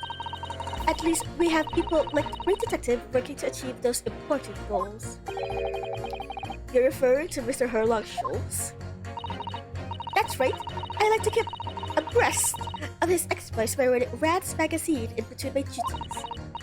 He does wonders cleaning up London streets. In my opinion, he should be declared an honorary maid by the capital. Sherlock Holmes in a maid outfit when? Mr. Schultz? A maid? It's really quite unforgivable. Peter Scum have the audacity to shoot our very greatest detective. Minor detail. It was the 2 brothers in the stand who shot Mr. Scholes, not the defendant. A minor detail indeed. They're all gutter scum as far as I'm concerned. Oh dear. Well, it just might be an idea to get your facts straight anyway. Yes, alright. I shall amend my statement. So I have to press you again. Those brothers have discovered the earth. That did not help at 待った I agree with you. The shooting of Mr. Scholes was an unforgivable act. But the purpose of this trial is to determine who shot the pawnbroker, Mr. Winnebag. I'm afraid you're splitting hairs, sir. Sorry? Whether it was the thieves or the pickers, it was still gutter trash that shot the pawnbroker in the end. Filth that should be cleaned up and eradicated, in my considered opinion. Thanks so much for sharing. Changing this maze wide isn't going to be easy. Where now? It was one of those 2 brothers that shot Hurley, wasn't it? Yes, without question. Well then, I'll never forget them. Oh, Iris. Perhaps we could use this maid's statements to help us somehow. Do you think? What do you mean? Yes, maybe. Let's listen carefully to the other jurors have to say first.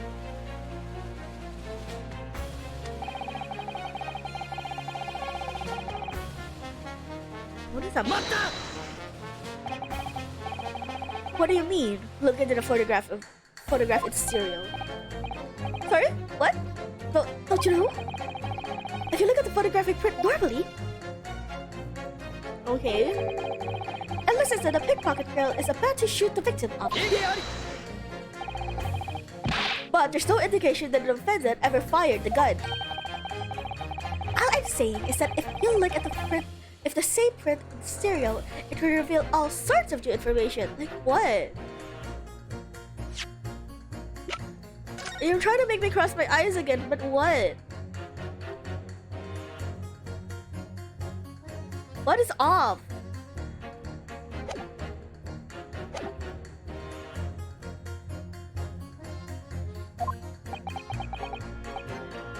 By any chance, are you a fan of stereoscopes? Oh, how did you know? Ooh. Let's call it a lucky guess. Never gets old, seeing the 2 birds merge into one before your eyes. It's extraordinary, it's captivating, it's the height of modernity. Of course. Oh, yes, I think you'll find that stereoscope is here to stay. giving us new perspectives we could only dream of before. It's the greatest invention the world has ever seen. Also, sorry, my voice is doing weird things. My leg is cramping up because I've been sitting for so long.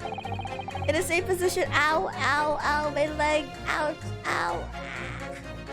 If only I could give this a new perspective on the case, I might agree with you.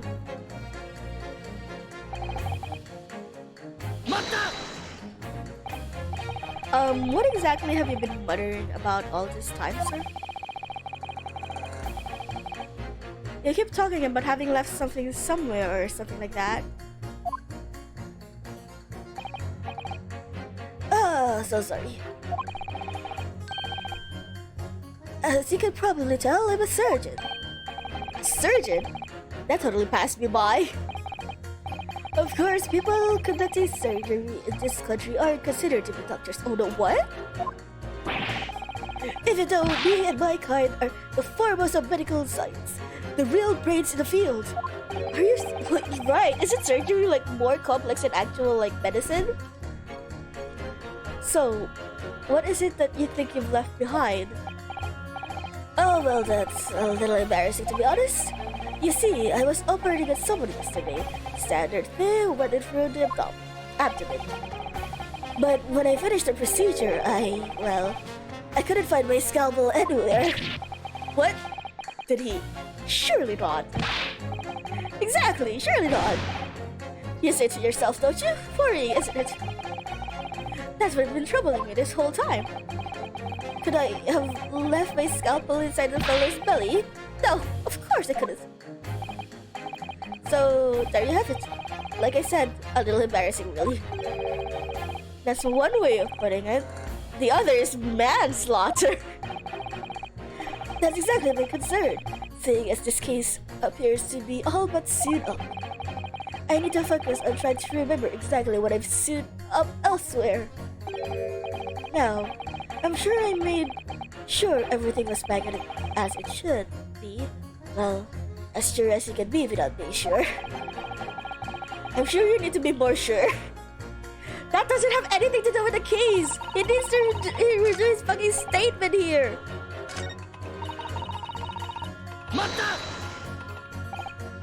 Sorry, radio transmissions? What do you mean? Are you from the Far East? Stop. Yes, from the Empire of Japan. All communications from Far Eastern nations used to take place by mail. Royal Mail steamers take more than a month to complete the journey. But now we have the electric telegram. So we can send messages using electrical signals. Thousands of miles of cables have been laid along the ocean beds, connecting the entire world. Thousands of miles of cable? On the ocean bed? It makes my head hurt just thinking about it.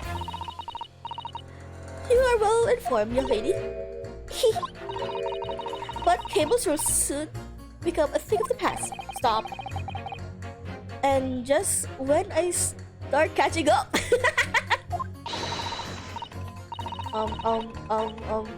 You're gonna break that thing, lady. Radio transmissions in the future. Stop. Messages carried over airwaves to 4 corners of the globe. Stop. Excitement growing. Stop. Atmosphere electric. Stop. Right. Try not to wear out your fingers. Era of wireless telegraphy. Stop. Driving technology revolution. Stop. And people say inventions like the stereoscopes are the height of technology. What utter piffle. I can't understand it. I really can't. They're just silly toys. Did that offend you? Juror number 3. Sorry to interrupt when you're obviously fuming, but... What? Do you perhaps have something to say about the juror number 5's last remark? Why is this music so fun? It's like clown music.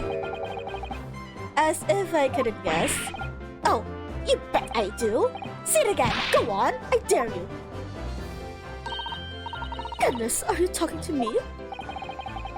I think it just might be, yes.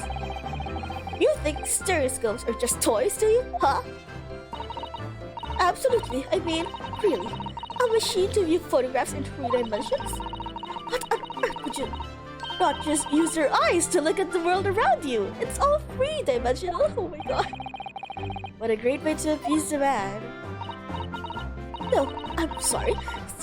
Stereoscopes are of no practical use at all. You good? You just don't know. Pardon? I think you'll find that viewing a photograph of the stereoscope can unlock all sorts of possibilities. I'm obviously going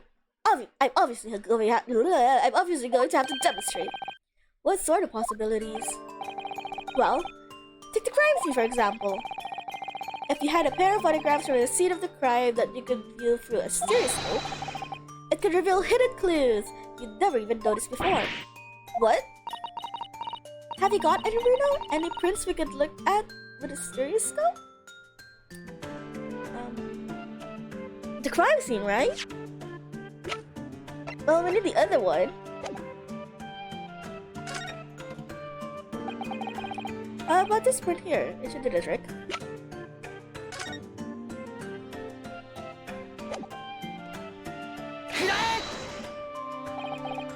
Alright then, juror number 3.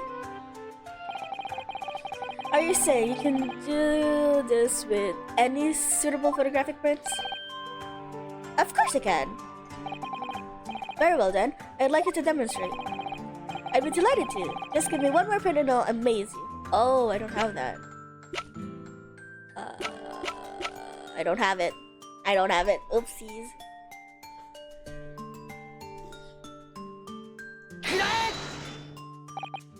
Wait, sorry? What do you mean, one more print? Oh dear, Don't you have these in the Far East? Don't you know how stereoscope works? Right now! What? You need 2 photographs for a stereoscope, remember? Oh god. You know, left eye, right eye, yeah. Oh yes, I remember now. But the print we have in the pawnbroker is just a normal photograph. No! I think you'll find that the clue is in the name. It's a stereoscope, not a monoscope. You always need 2 prints. Thanks for the further explanation. Oh. Well, if you obtain another print at some point later in the trial, we can always show it to the young man then. I think you'll find that know-it-all expression is really starting to annoy me. Let's get things back on track, shall we, Council?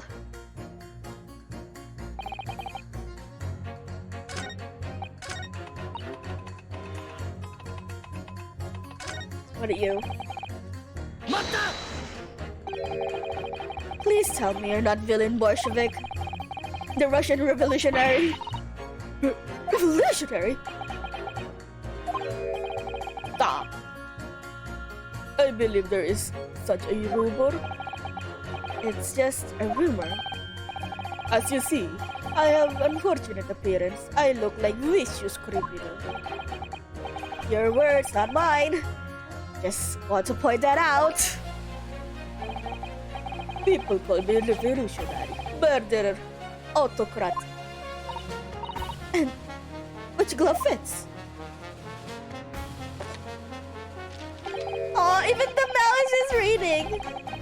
Good day, I am visiting London for sightseeing. I would like to take bus to Crystal Tower, please. Right. That didn't sound staged at all. You'll forgive me for having my doubts. To be treated like vicious criminal all the time, it is very painful. People do not realize. So, I have much sympathies for these brothers. People say they are criminals only because of how they look. The Skulkin brothers? Duh, maybe they went inside pawnbroker's shop, but they had done nothing wrong. That is all I want to say. The Skulkin brothers did nothing wrong that night.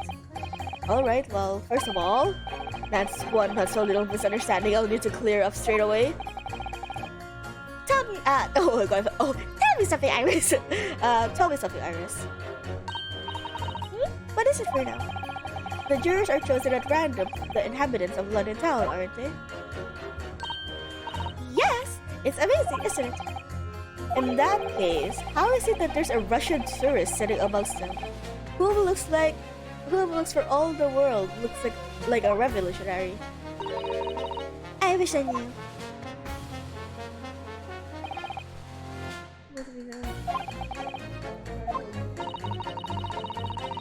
But we know that Genie would never shoot something like that. We need to contact the user to must be very alone.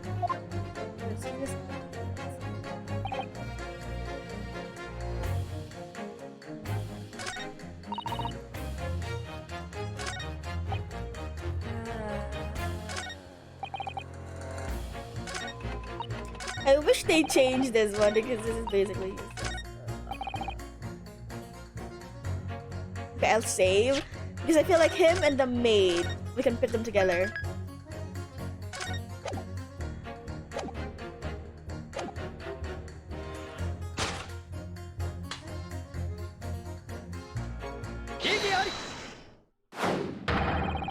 Those two sentences clearly contradict each other.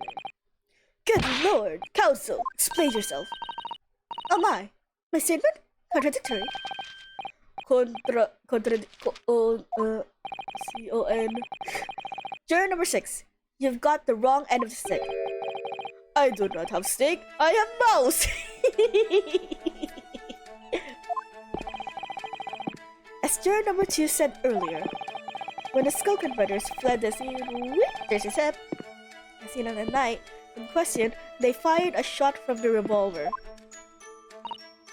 Yes, they shot poor Mr. Schultz in the abdomen, I understand. Surely you're not going to tell the court now that you didn't hear. Abdomen. Sir? Sorry, my English is still learning. You are telling the court you didn't hear. Forgive me, I did not hear. There is one abdomen, part of person's body containing stomach and other vital organs. If that is what you mean, you should say in plain English. I am Russian, not native speaker. Who thought it was a good idea to let this man be in the jury again? Oh, the little mouse. Oh, look, he looks like he has little goggles because of like the icons on the screen. Oh, that is so cute. So, you are telling me these brothers who look like criminals were lying. They said before, we never done nothing. But truth is, they shot detective. This is double negative. Yes, that's exactly right. Lying is wrong, especially when lie is said by a person who looks like criminal. Coming from you, that seems surprisingly prejudiced. If this means when they said we never took nothing, maybe it was also a big fat lie. Is this true? Well, according to the police report, no stolen goods are found, so...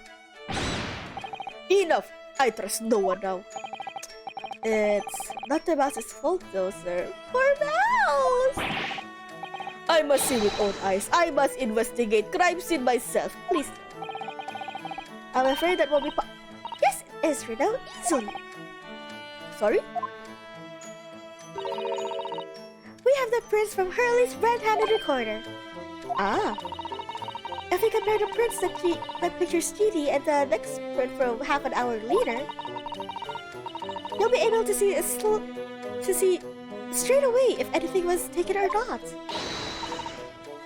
Cooey! Mr. Prosecutor!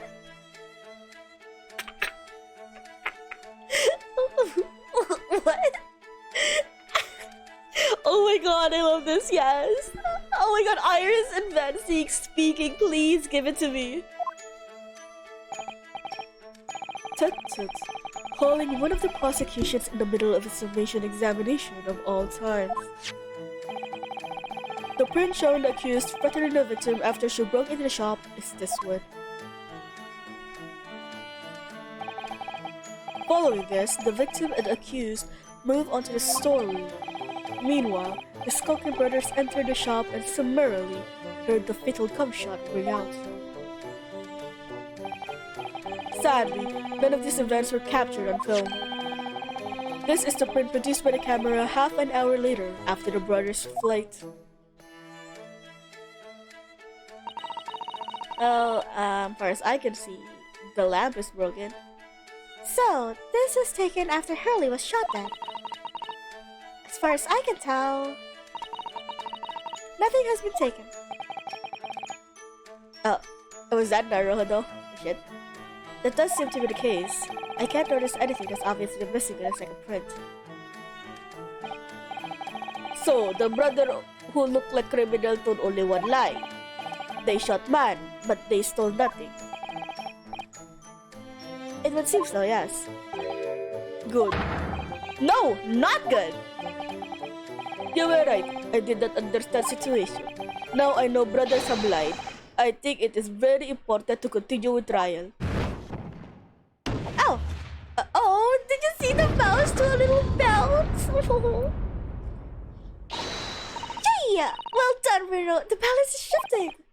Well, it's a start, I suppose. But there must be more in that these jurors are saying that I can use to expose the truth. But if I can do that, we just might turn the situation to our favor still. Thank you, Counsel. Continue with the summation examination. And kindly hand in your photographic print to the bailiff to be filed as evidence. Okay, now I can present the two pictures.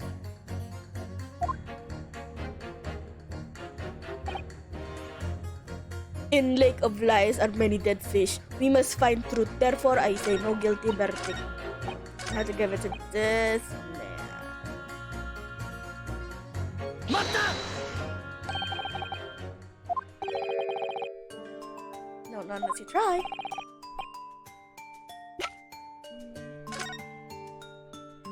Wait, I think I should have present the one with scribe first. Ah, fuck myself.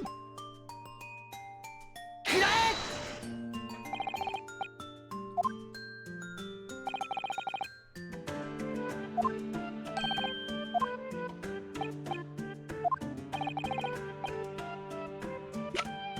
This one? That is a post-shooting photograph. くらえ Alright, these two prints were both taken with the same camera and window banks in the night in question. Yes, I see. Tell me, Mr. Lawyer. Do you know how stereograms images work? The principle, left eye, right eye. Yes. I know how they work. I know how they fucking work.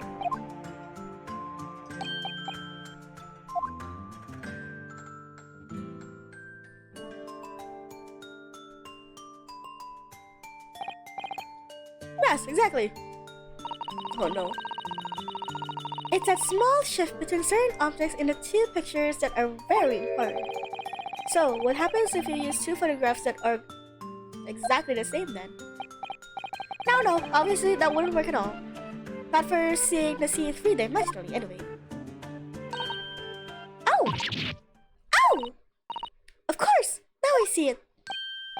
Ah! I think the young girl has discovered the secret! I have! Oh no, not this face, please!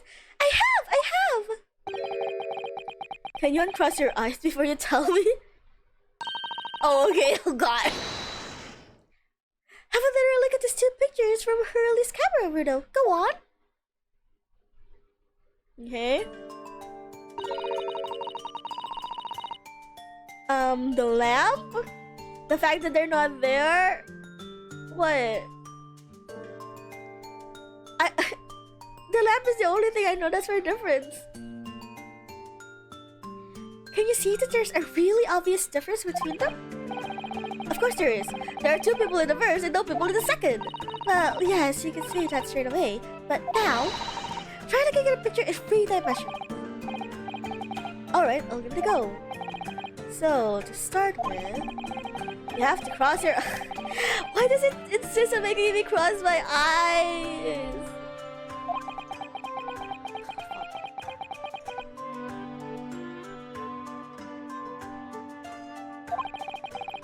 Let's see if I crossing my eyes can make the 12 pen on each picture overlap in the middle.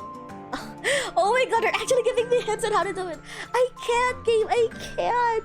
If I need to take out my glasses to cross my eyes because the frames of it obscure my view. But if I take off my glasses, I can't see shit. It's all a blur.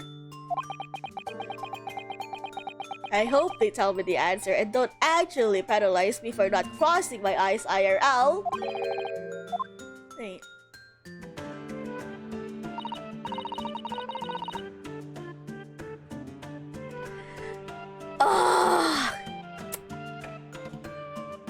Let's just say yes. I'm just gonna say it's the lamp. What's going on with these two pictures? Oh. Oh, okay, at least they tell me. Some of the things in the encounter they just sort of jump out at you.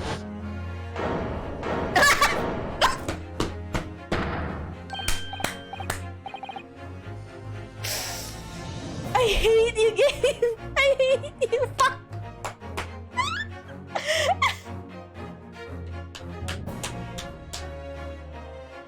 Oh my god, we can't just start with the judge being cross-eyed and I was expecting bad things to be cross-eyed too. For fuck's sake, I was using the device. That's the other amazing power of the stereoscope. Other amazing powers. Fuck it.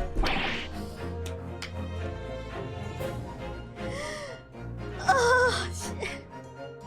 Is we're going to explain this black magic?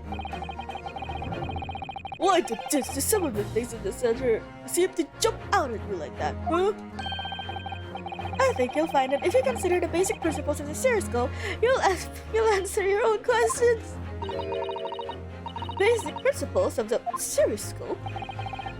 As I said before, if you try to look at the two identical pictures in the stereoscope, it won't work.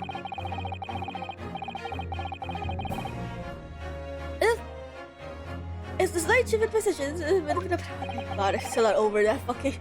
That shot of Van Zieks nearly killed me. In other words, even though at first glance it seems that the objects in the encounter haven't moved at all in the two pictures, this shows that actually there must have been a slight shift in their position. Yes, that must have been. Now hold your fire, sir. Got a reasonable grasp of this whole cross-eyed business now, I say. But why the devil does the shift between the two prints exist in the first place? Well, what's the answer, fellow? Come on. Dare the cross-eyed master. What, me? I have the first idea. You know, it's quite simple. It is? Yeah, why the hell are we... Why is it just... Iris just basically solving this whole case for us? Just take it for step by step. No, just tell me, girl. Just tell me. The first photograph was taken at 1 a.m. Then, 30 minutes later, the second photograph was taken. But the position of some items in the counter appeared to have shifted slightly in the interim. So that means there's something in the half-hour intervals. Someone must have tampered with the things in the counter. Zookers! Someone tampered? Your information. Stop! Not mentioned in testimony so far. Stop! Yes. We've had to go around in circles a little to get here, it seems. But it's starting to see... Fuck. God, I'm not over it yet. I'm still... My mind is still stuck in that fucking image of that Zieks with the goddamn thing. But I'm starting to see what I should be aiming at this situation examination now. Ladies and gentlemen, the question now is clear. We know the item in the countertop were moved, but by whom? Are you suggesting you might know? Of course. I can tell you right now who's responsible for the almost imperceptible shift of... Oh, fuck. Okay, this is hard.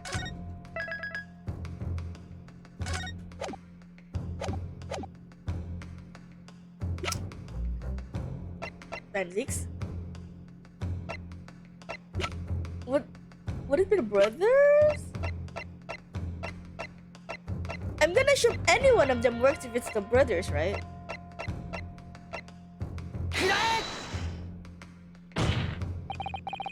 It was the witnesses currently standing in the stand. Okay, it works with either of them. Wait! This does not agree with the others in the testimony before.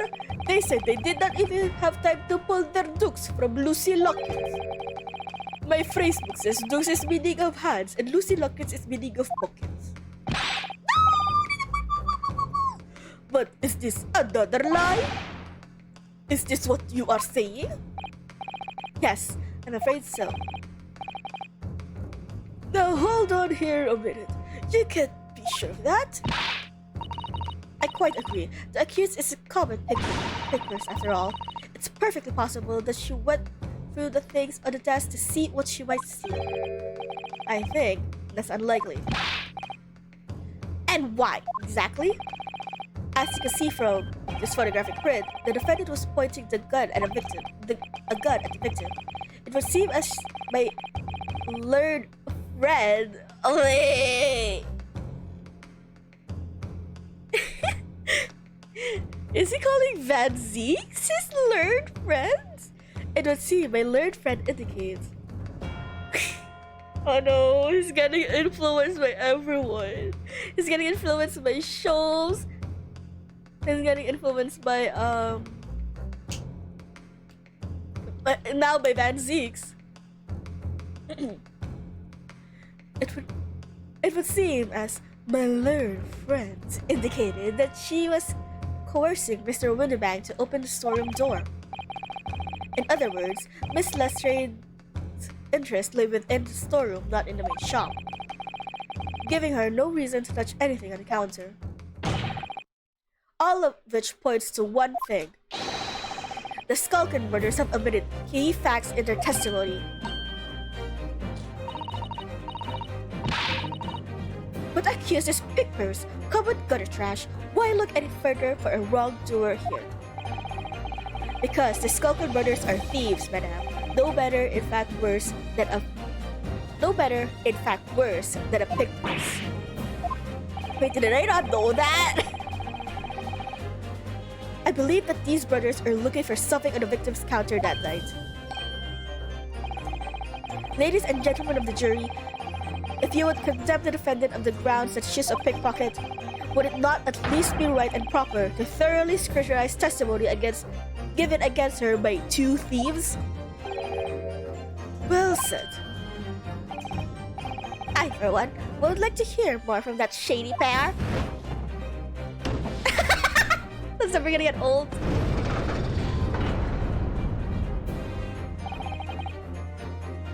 Can y'all see now?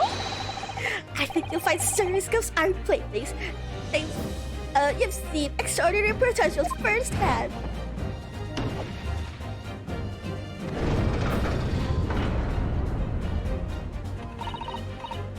I'll urgently agree. Stop. Must purchase after trial. Stop. Will return home via Regent Street. Stop. Why do we need to know that?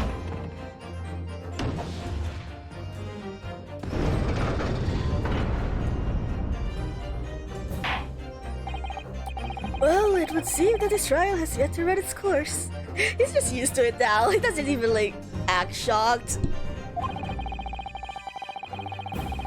The ladies and gentlemen of the jury have declared their inclinations via the mighty scales of justice. I hereby call this summation examination to conclusion, which the balance altered in the defendant's favor. 2 lean to guilty, 4 lean to not guilty. Accordingly, the jury is without consensus. And in order the trial to continue. Yay! Well done! Oh, by the way, what? You should hold on to this, Runo. You never know what it moves in. Fuck! Don't remind me of the scene in Van Zieks! Twice in the trials would be unusual, surely, but alright. Lord Van Zieks, you will instruct the witnesses in the court that the court demands additional testimony from them. I'm sure it won't spoil the bouquet to do so, my lord.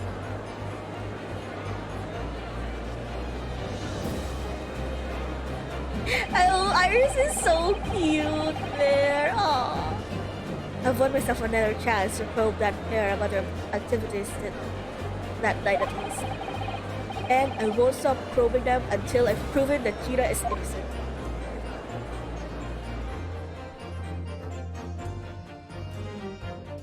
Oh, okay, to be continued. We did it, guys, we did it. We did it, guys, we did it.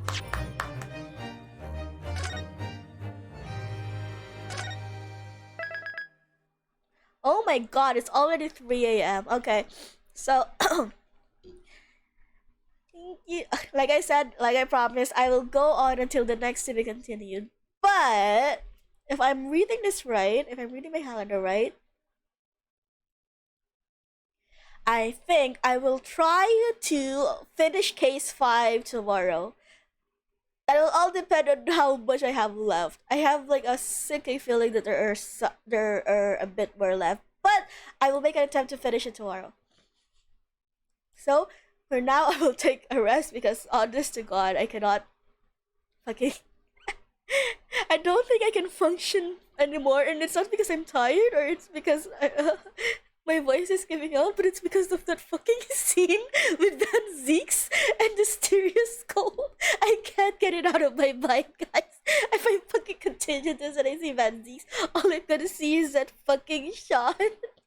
So I need to sleep on it probably. So okay. Good night, everyone. Thank you so much for dropping by. Everyone who chatted up. Good night. It's still not over that fucking 6 and 6. And we'll try to finish this case tomorrow. Same time, same place. See you all next time. Bye-bye. Bye-bye. See you guys. Janet. Thank you so much for dropping by.